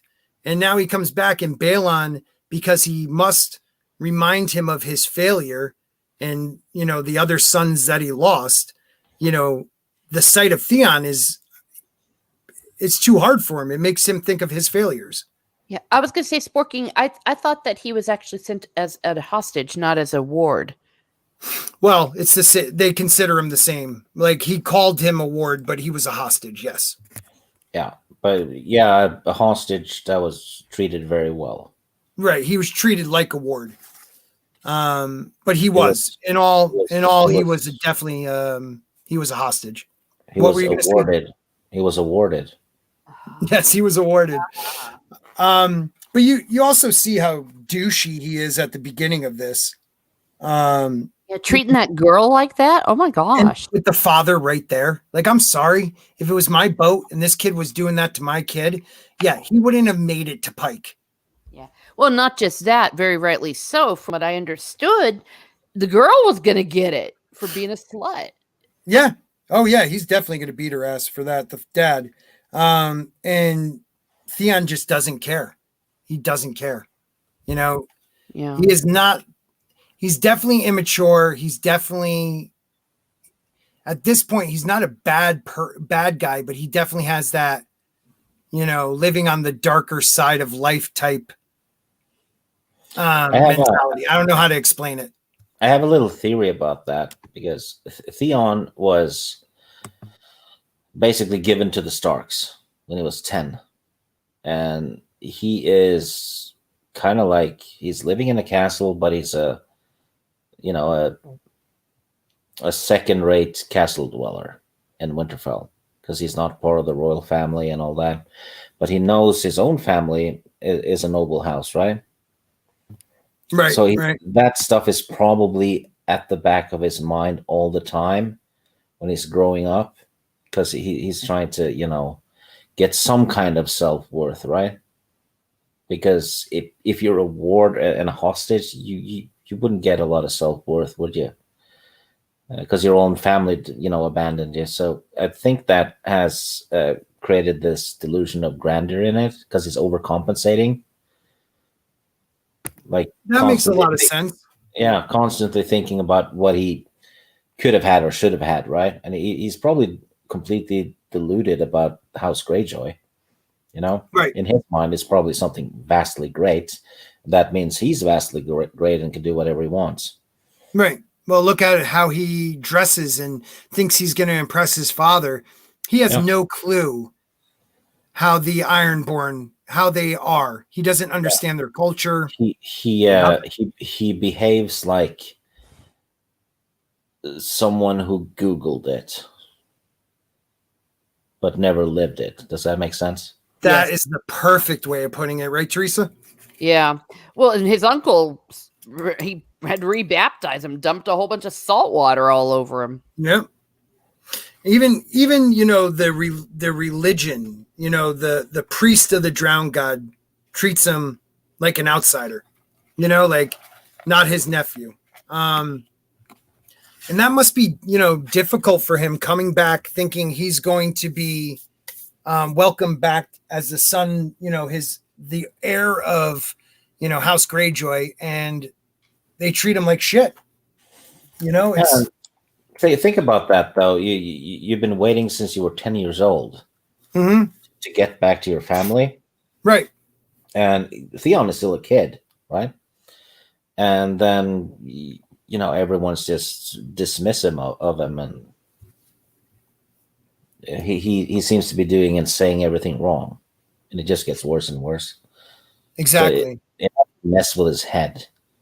Well, I almost think it's a ploy too. Now, granted, I know Balon, when he looks at his son, he sees his disgrace losing and the death of his older boys. But I also think he's messing with his son's head to get his heir back. Trying to toughen him up, maybe. Exactly. Exactly. Yeah, I could see that. I suppose. Yeah. Little mind game. I want to. Is this the chapter where they talk about the miller's wife, or was that prior to this? I like how she wants to be his salt wife, and he's like, "Oh no, they don't do that anymore." But he knows nothing of how the Iron Island people feel about their lives. Like they're reaper. I mean, they call their sailboat, the sailors that go out reapers, because they do not. I mean, their house words are, "We do not sow." I mean, yeah, I would think if you don't sow and you don't have really great land and you don't have a lot of minerals to sell, you're going to have to find a way to live on that crappy rock. It's going to be tough. Yes, it has to be fish because it can't have tourism. So he was talking to the girl. So she says, as Theon shrugged out of his wet cloak, the girl said, "You must be so happy to see your home again, me lord. How many years have you been away? 10, or close as makes no matter," he told her.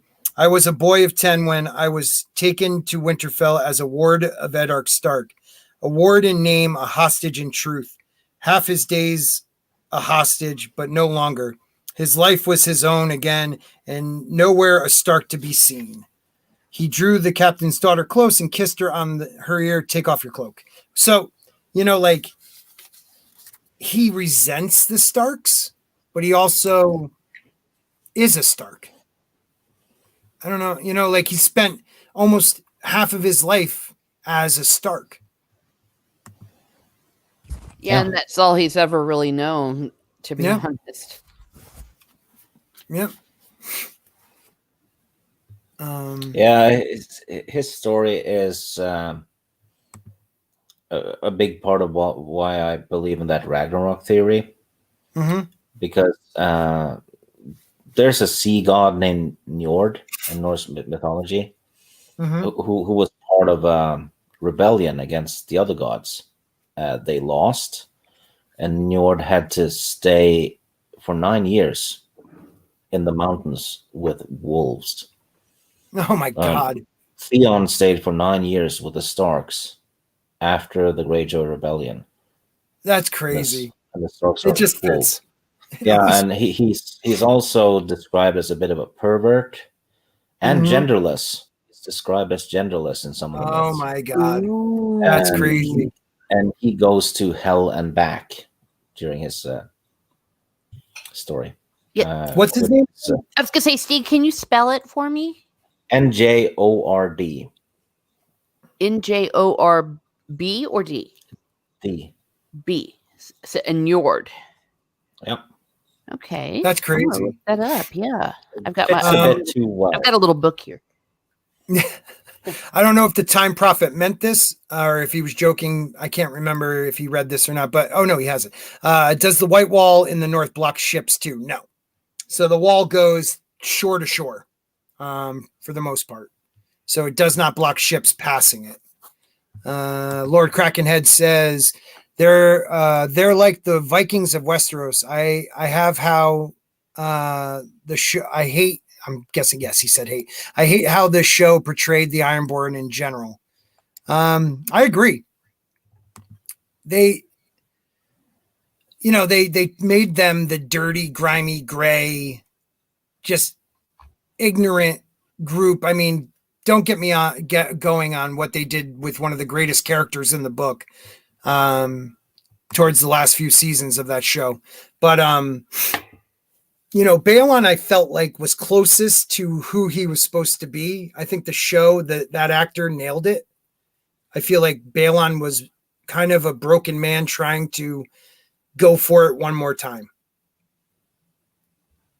I don't know. Yeah. The acting, especially for the classical actors that they had in the show, were superb, and the casting was spot on. Yes. Like, so when granted, you see pictures of Tywin, you see pictures of like here. Let me bring up a couple pictures. So this is accurate to what Stannis should look like in the book, from the book. But yeah, even Balder, I think, on top. But I see the actor now. This is closer to Sansa, but I see, well, it actually kind of looks like what's her name. But like, this is closer to, see, I don't know if this is closer to Cat, because Cat should only be like 30, 32 years old. And then you got, the dwarf before certain things happened to him to make him even uglier. I think whoever casted came damn close to perfection when they casted this crew. They really did a good job, except for the one Greyjoy at the end of the series. Can you think of anybody else? Captain Jack Sparrow? Yeah, Captain Jack Sparrow, exactly. Is there anybody else that you think they casted completely wrong?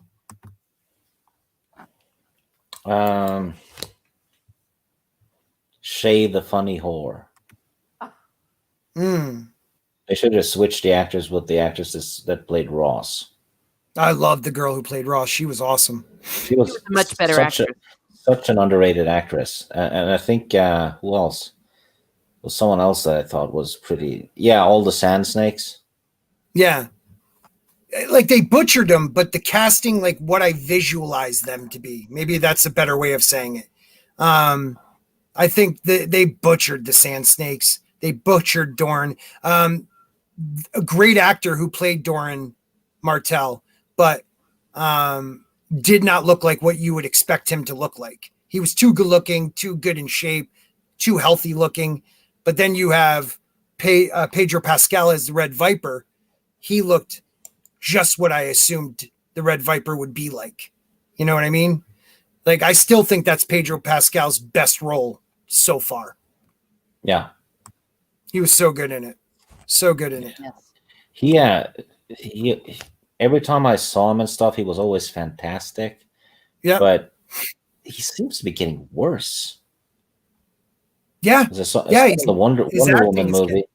The Yes. Wonder Woman movie. It was terrible. It's almost like he's believing his own legend now, and he's like he overacted that role. Like, it was not.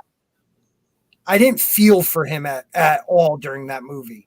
Like, I felt like they were trying to go for, sorry, spoilers for Wonder Woman 84. We'll try to keep it generic, but I thought they were going for more of a someone you can connect with as a big bad. And I just never, he was too like goofy. Yeah.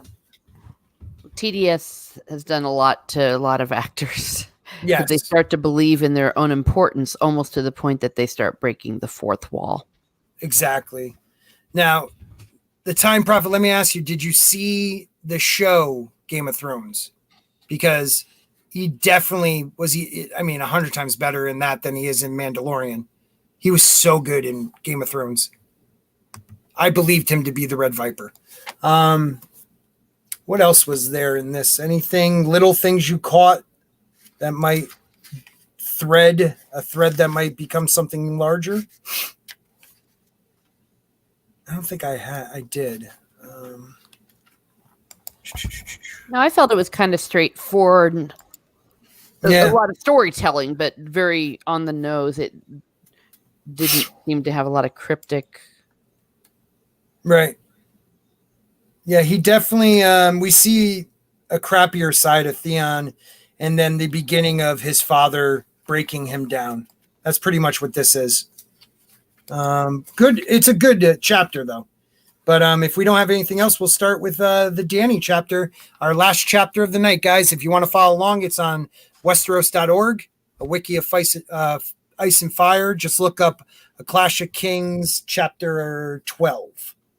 And whenever you are ready, the fantastic Miss Martin muses. Okay, here we go. Daenerys Targaryen commands her small Khalasar to follow the red comet the Dothraki have named the Bleeding Star.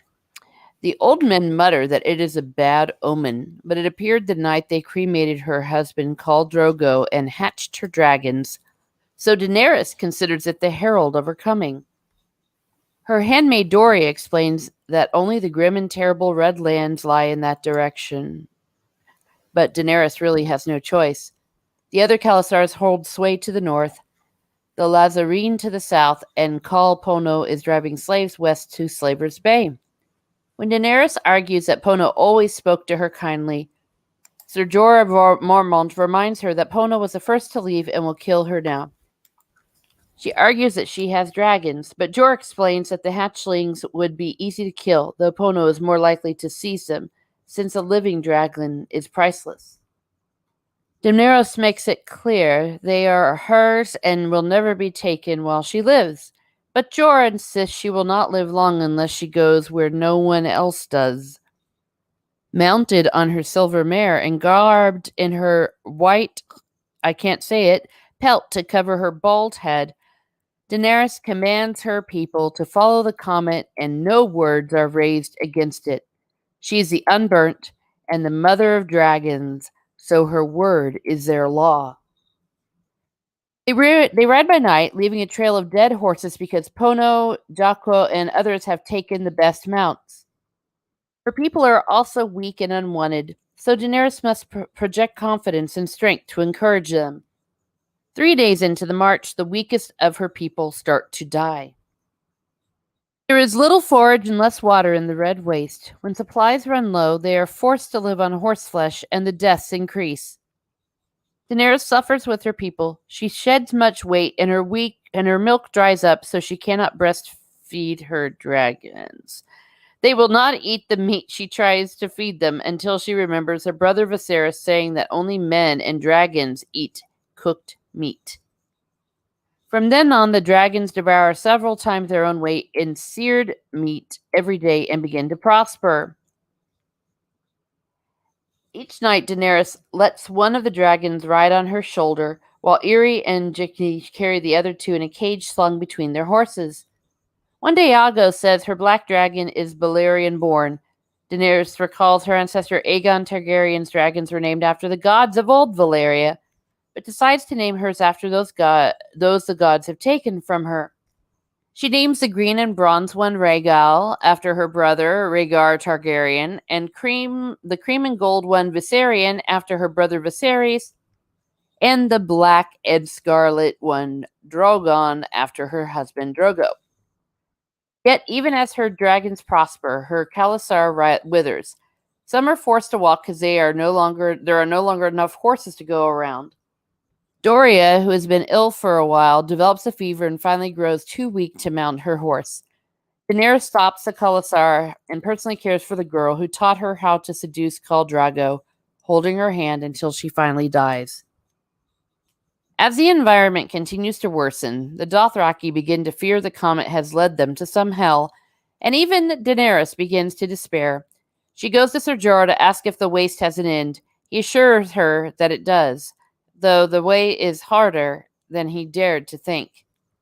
Daenerys notes that the knight is still suffering from the wound he took fighting Quotho, but he still urges their only choice is to press on. A few days later, her riders return with news of a city that even Ser Jorah can tell her nothing about. She sends her blood riders Aggo, Drogo, and Hunta to scout the city. When they report that the city is dead, Hunta insists that such places are haunted by ghosts and best avoided. This does not dissuade Daenerys, and she leads her khalasar into the deserted city. Inside, Daenerys passes an empty plinth and wonders if its statue now stands in Vaes Dothrak. They find fruit trees and fresh water, but also bones. Eerie mutters about ghosts, but Daenerys assures her dragons are more powerful, though food, water, and fodder are more important. After Daenerys settles into her tent and bathes in sand, Ser Jorah arrives to give her a peach, which she savors. She declares that the gods were good to lead them to this place, and Jorah replies that they should rest and gather their strength. Daenerys mentions that her handmaids worry about ghosts, but the knight points out there are ghosts everywhere. Daenerys remembers those she has lost and asks to name a Ser Jorah's ghost. He names his second wife, the beautiful Lynesse Hightower. When Daenerys presses for more information, Jorah explains that his home on the remote Bear Island is cold and rustic. His first wife, Aglaver, whom he loved after a fashion, died from her third miscarriage after 10 years of marriage. Soon after, he fought in the Greyjoy Rebellion and earned his knighthood when he followed Thoros of Myr through the breach at Pike. Afterward, King Robert held a tourney outside Lannisport where Jorah met Lynesse and held Jaime Lannister to a draw in the final joust, earning the champion's laurel and naming Lynesse Queen of Love and Beauty. That night, drunk on wine and victory, he asked Lord Leighton Hightower for his daughter's hands, and they were married there in Lannisport. What could possibly go wrong? However, Bear Island was a disappointment to Lynesse. Jorah went to a great expense to... My golly, what's wrong with me? Jorah went to great expense to import what she wanted, and when that failed, he entered tourneys but never distinguished himself again. Each loss cost a suit of armor and a charger, and soon he was broke. Lynesse was unwilling to give up her jewels, so Jorah did shameful things for gold.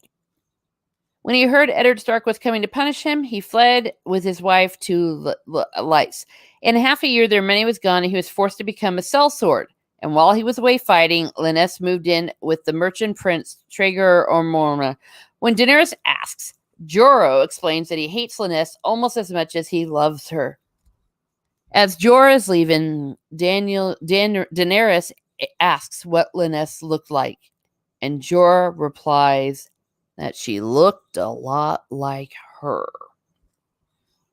After he leaves, Daenerys realizes Ser Jorah loves her and wants her, not as a queen, but as a woman. She tries to image herself with him, but it is no good. She also noticed his longing to return to Bear Island.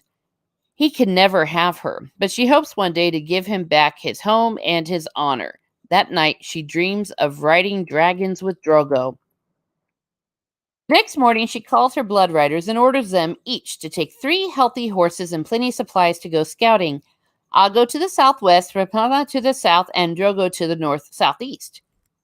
While they wait for the blood riders to return to the city, which they name Vemthana, the khalasar has a chance to recover, and Daenerys tends to Ser Jorah's hip wound, which finally starts to heal. Rhaenyra returns first to report the Raceland stretches south all the way to the ocean.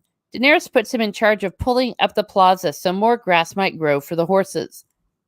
Algo returns next, having found only 2 deserted cities smaller than Vestaloro. Daenerys sets him to work repairing the city gates. Drogo is last to return, much later, bringing 3 queerly garbed strangers from the great city of Karth. The great warlock, Prat Puri, the merchant prince, Daxos of the 13, and Queth of the Shadow. They come seeking dragons. and Daenerys declares they have found them. Nice. Dun, dun, dun. And the great Keck 44 saying howdy. Good to see you, Keck.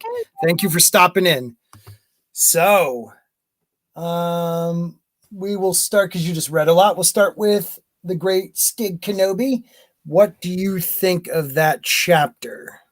First thing that actually stood out is Dorea. She dies. I was going to say the same thing. She dies in the desert, but in the show she steals the dragons and all kinds of shit. Which is so like wrong, dude. She was devoted to Dany, and then they did her wrong on the show. Yeah. I also think the reason why Daenerys can't produce breast milk, she's losing weight and all,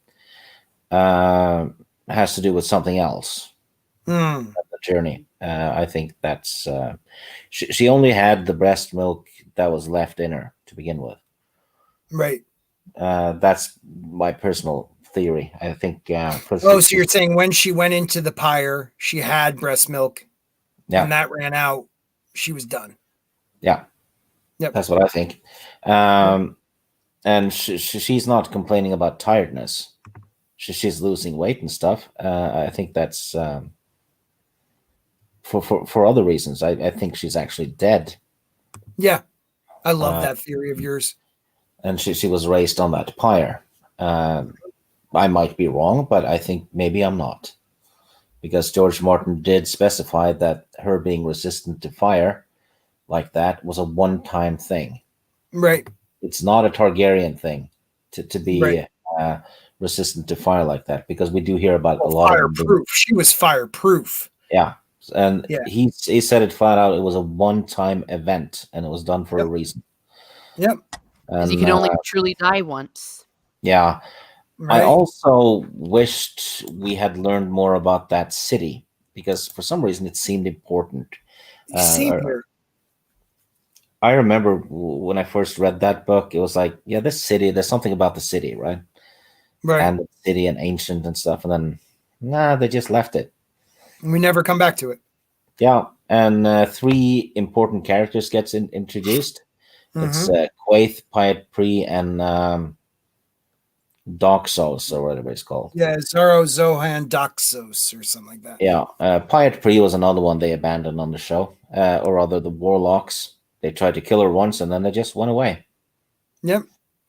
I have to say, now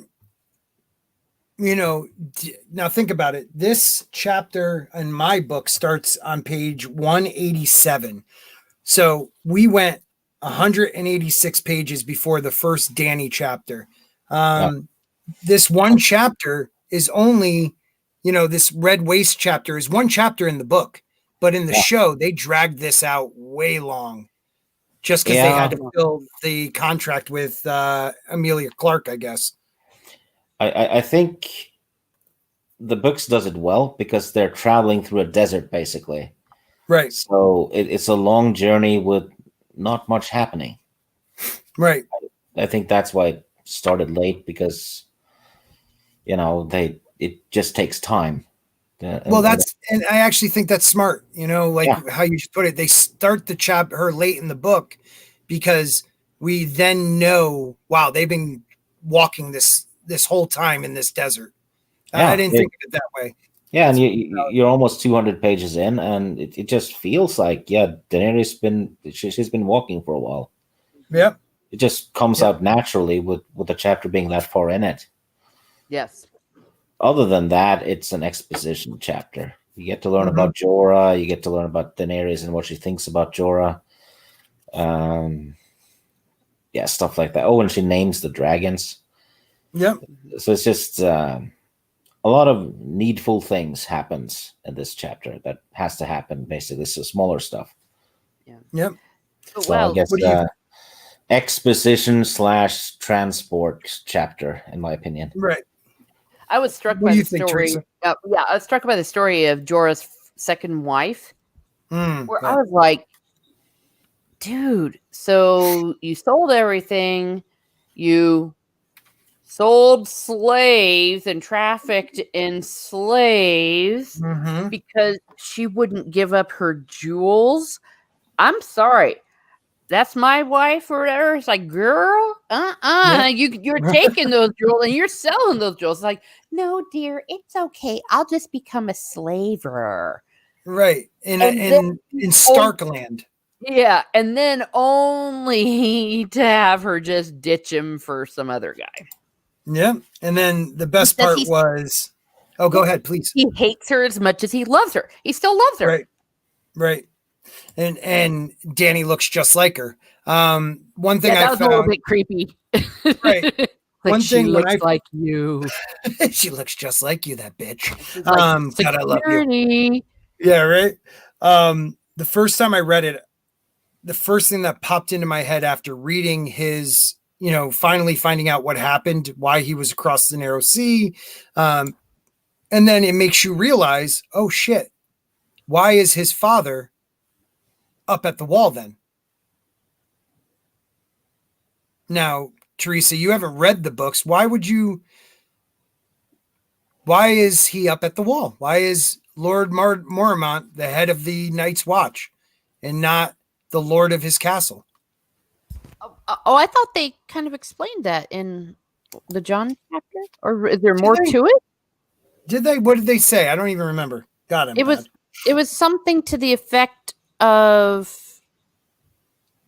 I think he had to, didn't he have to? Or give it over to his sister? Of course, now, well, I'm going to feel like an idiot.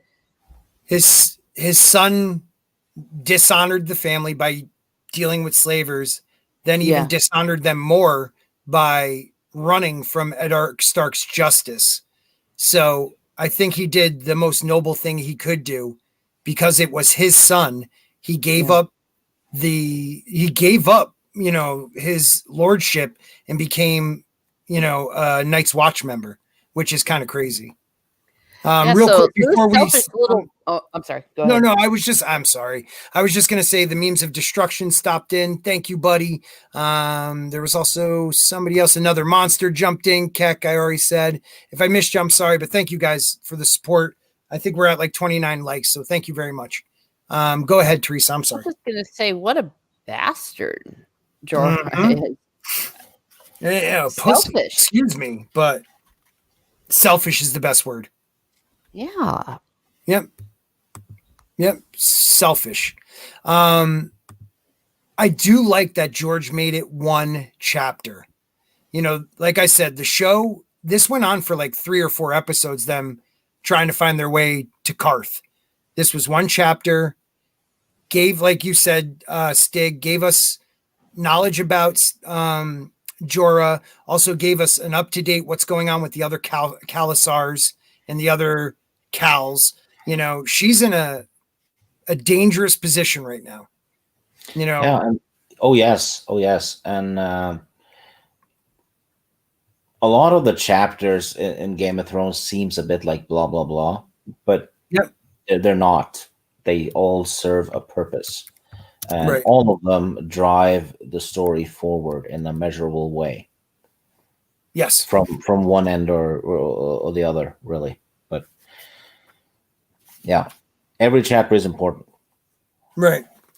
I mean, we find out about, and I love how you tried to pronounce the names, Teresa, Rakaro and Pono and all these other,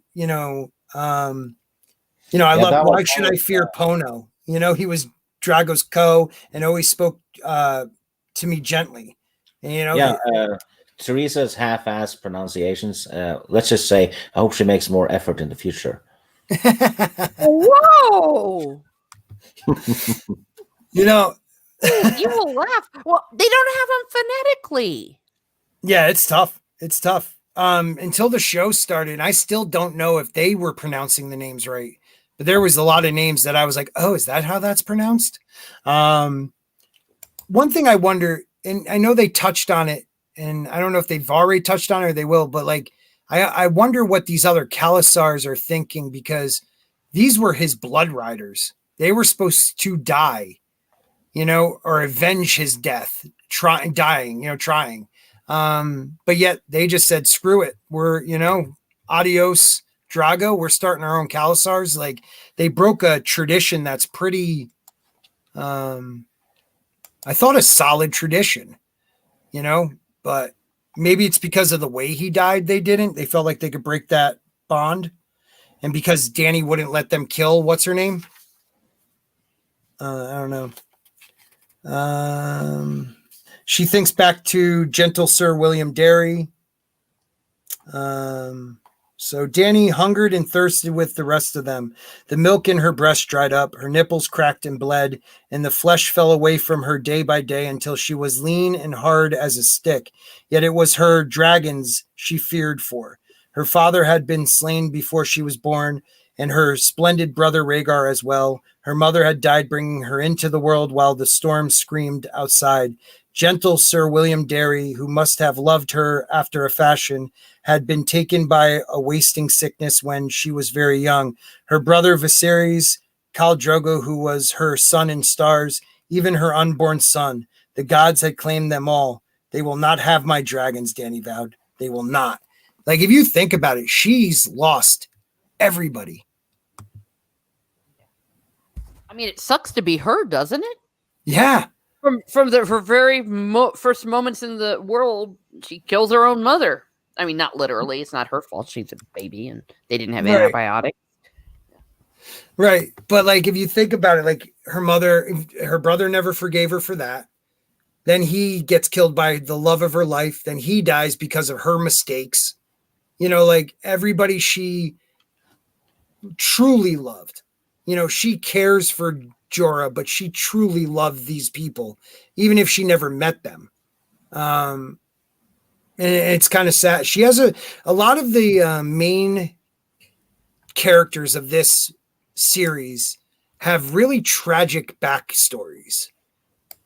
You know, Jon growing up the bastard, never knowing his mom, the one stain on Lord Eddard Stark's perfect honor. You know, you got Dany, then you have someone like, you know, even Theon, and all these people have some tragic reality-based crappy things that happen to them.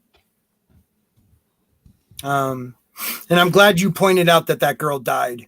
You know, like, she died of starvation and sickness, not because she was a traitor to Dany. And I think that's one of those things that bothered me in the show. Mm-hmm. Like, this was a very devout handmaid. She would have done anything for Dany, and they go and have her, you know, steal her dragons in the show and screw her over. But we do get to hear of the great couple names that you must remember for this book and even onwards. We have Pyat Preet, who's a warlock.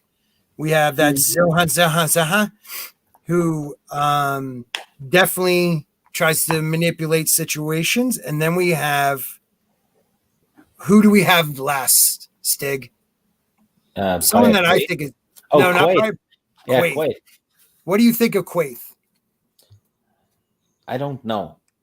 There's a lot of theories about Quaithe. Maybe she's just there to be like the mysterious stranger that shows up now and again, you know. But I'm not sure how in the final two books we will get to learn more about her. Yes. I'm not, but still she's one of those characters that people make a note of because she keeps dishing out seemingly very important information, and then she vanishes.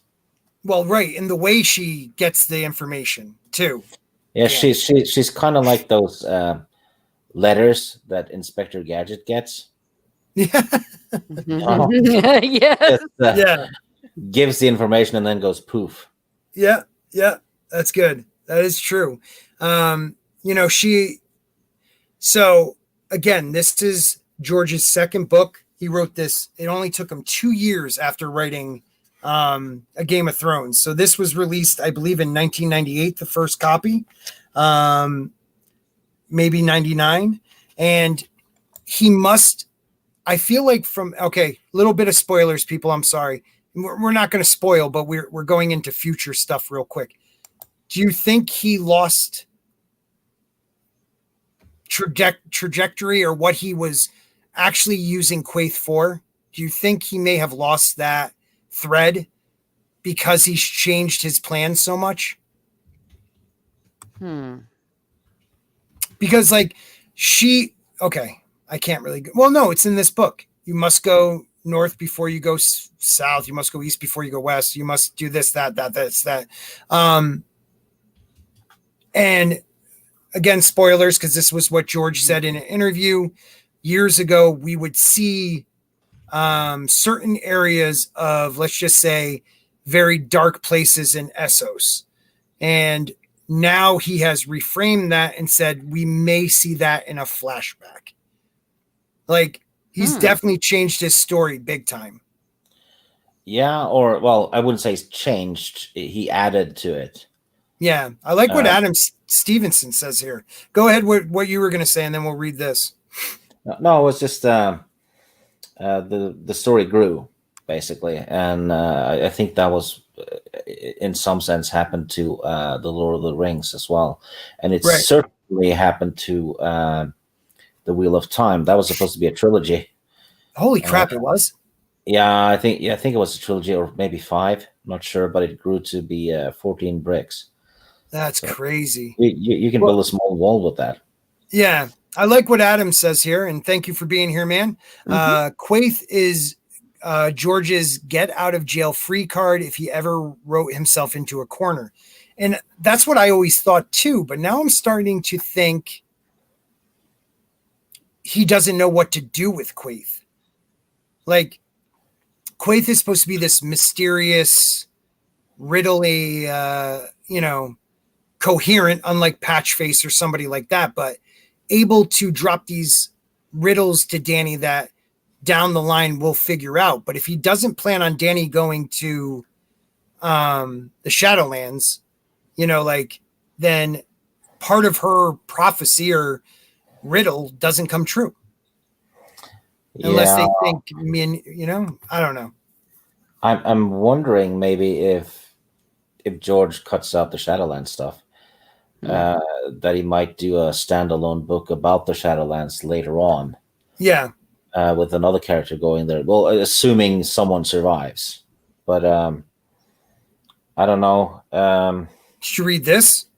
Lord Krakenhead? Did you read this one? I think she's a Shadowbinder. Well, she's a Shadowbinder, but I don't think she's from Ashai. When Quaithe introduces herself, she calls herself Quaithe of the Shadow, unlike Mel, who says Melisandre of Ashai. Now, he goes on to say, I think she's from Stigai, the Heart of Darkness. That's interesting. No, not Stigai. But that's interesting. Because even if she is still from maybe Ashai, she might be from past Ashai, where there is the darkness. I don't know. That's something for another. Lord Krakenhead, don't forget that one when we do a spoiler stream, because that's awesome. I think at this point, though, even if we don't learn more about Quaithe, I wouldn't mind it, because we don't have to learn everything. I get that. Some things are still very cool if they remain a mystery, and if it's open to an interpretation and stuff like that. Understand that. But cool character, but I think maybe cool because she is in the background. Right. I just feel like George had a definite plan for the direction Quaithe was giving Danny. And I think, unlike what Adam said, I almost feel like he wrote himself in a corner with Quaithe. Like, he's not using, I just feel like, well, she does come to she does go to Marine. I'd like to see what she does in this last book, or the second to last book. If anything, this will be the most important Quaithe book, I would say, for teaching Danny any valuable lesson she's trying to. But we will see. So anything else, Teresa, on this chapter with Danny that you found interesting or looking forward to? Not really. I've been told before that everything that they did in season 2 with the show was basically not in the books and that Danny really doesn't have a lot. It was, to me, almost a little bit of a, hey, remember this chick? And it was interesting, but not much there. Yeah, like everybody keeps talking about how the show was, it was word for word almost, except for a couple licenses up to season 5. They started really changing stuff in this season. And one of the biggest things is Danny.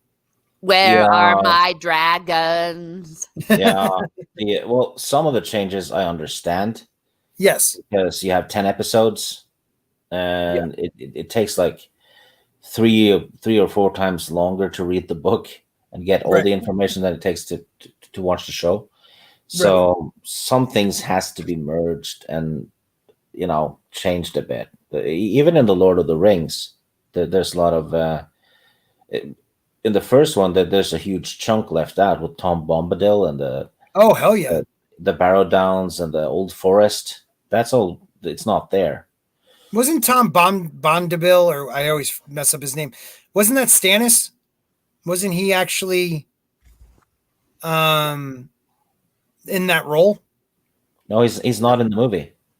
Oh, I thought there wasn't any scenes with him in it. I thought no. They completely left it out.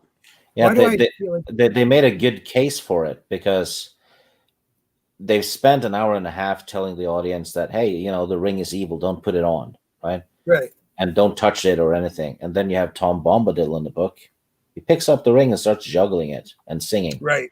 So you just basically, all you do is undo everything you did before in terms of the threat posed by the ring. So good choice, Right.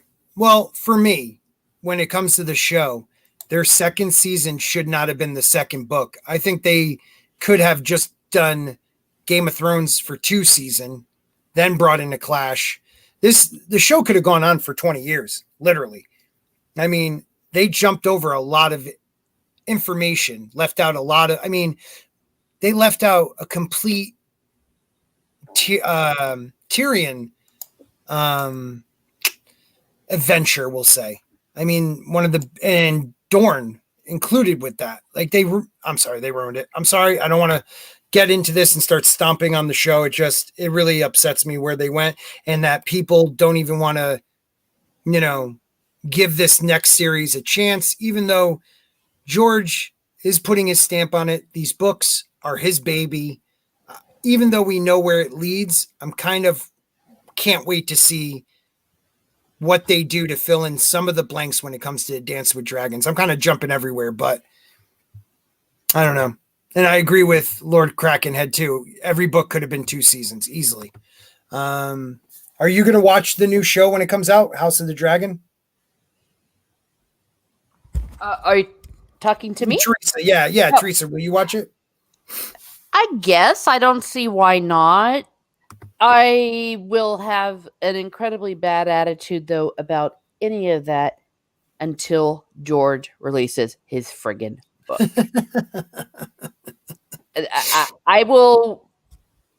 I'll just be sitting there probably just fuming and saying, this is all really nice, but finish the book. I know. I get that too. I tried to take I go through stages like of the grief stages, but I keep bouncing back and forth. Like I'll get angry one day and the next day I'll be like, no, George, it's okay. It's okay. Take your time. Because like Stig says, like other Jayne, like it is a complicated story. And the Marinese knot he wrote himself into with Danny is a complicated story to get himself out of in just 2 books. And I understand that, but things like the show, he's sitting there going, ha ha, I'm working on this instead of the book. Ha ha. That's the part that makes me mad. Yeah. I don't know how much he's involved, but he is definitely involved. You're right. Adam does say it's a miracle that the show even happened at all. It's an even greater feat that it was halfway accurate at the beginning. I'll give you that. Yeah. When they had George's material. One thing though, ever since season 5, the people who watched the show were bashing the book fans for Right. being book snobs and elitists and blah blah blah. And the show was far superior. Then season 8 happened, Yeah. and we got to tell you, hey, we told you so. Right. Come join us. That made season 8 worth it, and then some. You're such a bitter man. I love it. I love it. I love you, man. I actually, yeah, I got a couple people into reading the books, and because of what happened in they started getting upset in season 7, and they've finished the books now, and they're mad at me now because, they're waiting on George's book for less than 18 months. They've been waiting. And I'm like, you guys don't get how long the rest of us have been waiting. Just get in line, relax, enjoy it. Makini asks us all, do you think he will finish the book this year? As in 2021, will it be released no later than December, you're saying? Yes, I truly believe that. And I believe that for 4 years so far. Yeah, me too. Every year. Yeah. Every year. Every year, this has to be it. It has to be. But, every year that passes, we're closer to being right. Right. Lord Krakenhead agrees with Teresa. I'm excited for House of the Dragon. I want to see where they go with it. I want to see, again, the part I've read, I've bought books where George only put one chapter in it of like the Queen and the Princess and the Queen or the Rogue Prince. So I've gotten pieces of all this, and I've had Fire and Blood fills in a little bit more, but I'd like to really see, where George will go with it. And yes, give us wins, release this show, give us the last book, go on and do whatever the hell you want to do after that. I am good with you, George. You have changed my life when it comes to reading, so I can never be mad with this guy.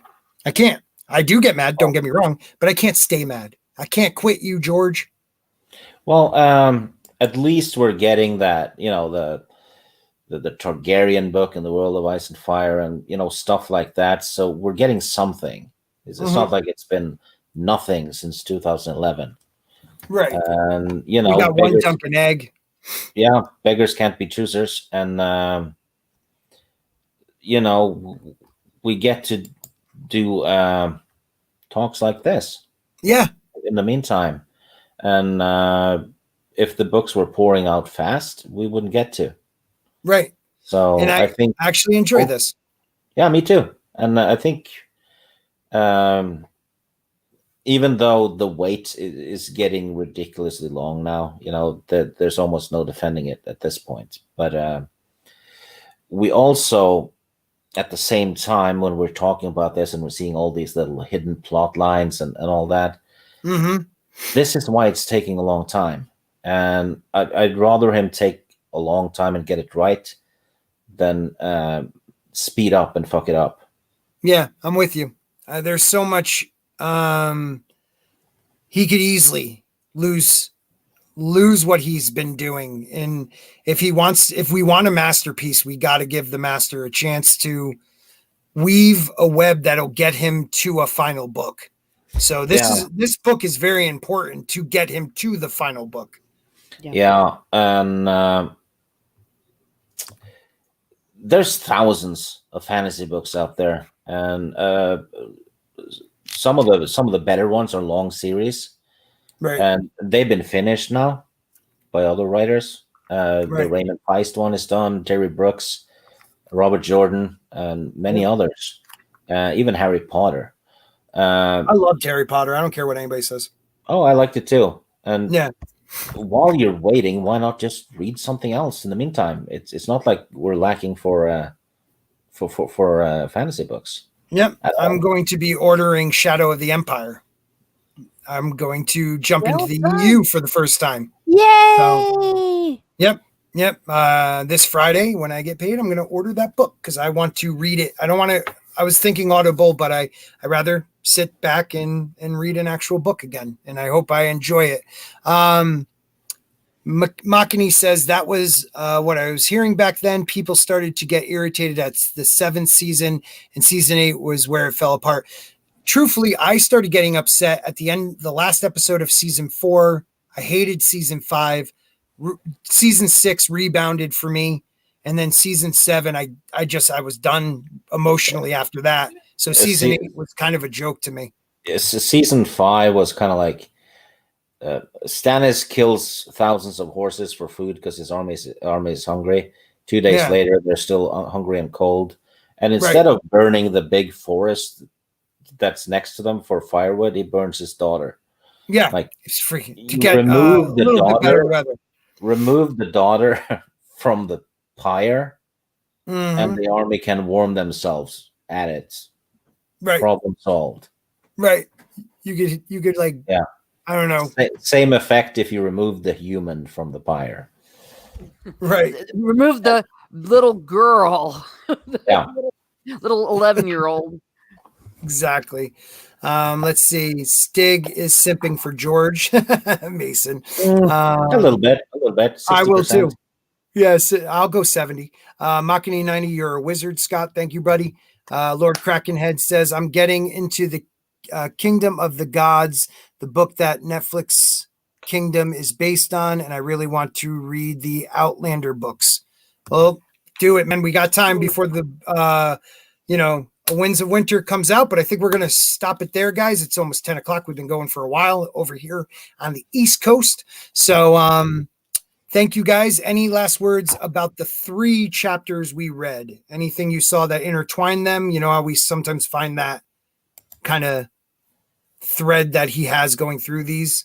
Off the top of my head, I can't think of any. Kind of just people lost in a way, maybe. Yeah, and a lot of the chapters were just moving along the plot. Yeah, great chapters, but you're right. Getting people in certain areas to move the plot along. So well done, though, George. Thank you. All right, so we're going to close it out. Why don't we start with Teresa? Let them know where they can find you and what you're working on. Oh, well, you can find me at Teresa... at Miss Martin Muses here on YouTube, where I talk about what makes me laugh, makes me cry, makes me happy, makes me sad, or just really ticks me off. You can find me at Twitter at Teresa_Martin. And just recently, we have been able to revive our Once Upon a Fan website, for which I was the editor-in-chief. It was a 7-year thing, a website that went along with Once Upon a Fan, where we have essays, news, in more than 70 interviews with the creators, the writers, the composer, and the actors. So if you want to check that out, it's at onceuponafandom.com. I'm still muted. Thank you very much. I forgot to unmute myself. Thank you, Teresa. As always, I really do appreciate you. And another person I appreciate is the great Stig Kenobi. Hi. Good start. I like that. Good start. Yeah. Well, I'm usually on this channel, and on Thursdays I'm on OG Star Wars' channel talking about EU comics a lot, and in the evening, in the evening my time on Thursday, we will be talking about one of the novels, because it's once per month we do this little book club thing on our channel. And we're talking about a book called Spectre of the Past, which is part 1 of the Hand of Thrawn duology. I've never read it before, and I'm sure I'm going to enjoy the book if I manage to finish it by Thursday. What's it called again? I'm sorry. What was it? Spectre of the Past. It's 1 out of 2 books that follows the Thrawn trilogy in the old. Oh, wow. Okay. Yeah, cool. Lots of Luke and Mara Jade and stuff in it. So what's not to like? Other than that, sometimes I'm on Geek Blend's channel for a trivia night, which sometimes I do well, sometimes I don't. Such a good show, though. Last time I did terribly with the Back to the Future trivia. I ended up in the 3rd or 4th last, and I haven't been able to have sex since. Thank you, Stig. I should get the guys from Geek Blend over here on one of my streams. Oh, they're awesome people, all of them. Good people.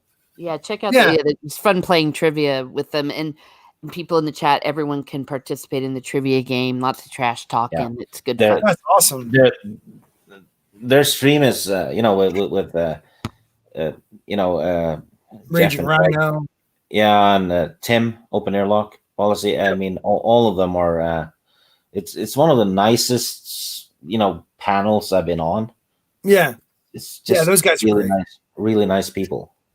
Well, next time you talk to them, drop them a line that I would love to have them on a episode of The Dump one of these times. Okay. Yeah, that would be cool. And we'll have you on there with us. So, because those guys, it could be a little buffer. But we're closing it out, guys. Thank you to everyone tonight. This has been a lot of fun. Again, I don't care. Like, a lot of people are trying to grow their channels to these massive numbers.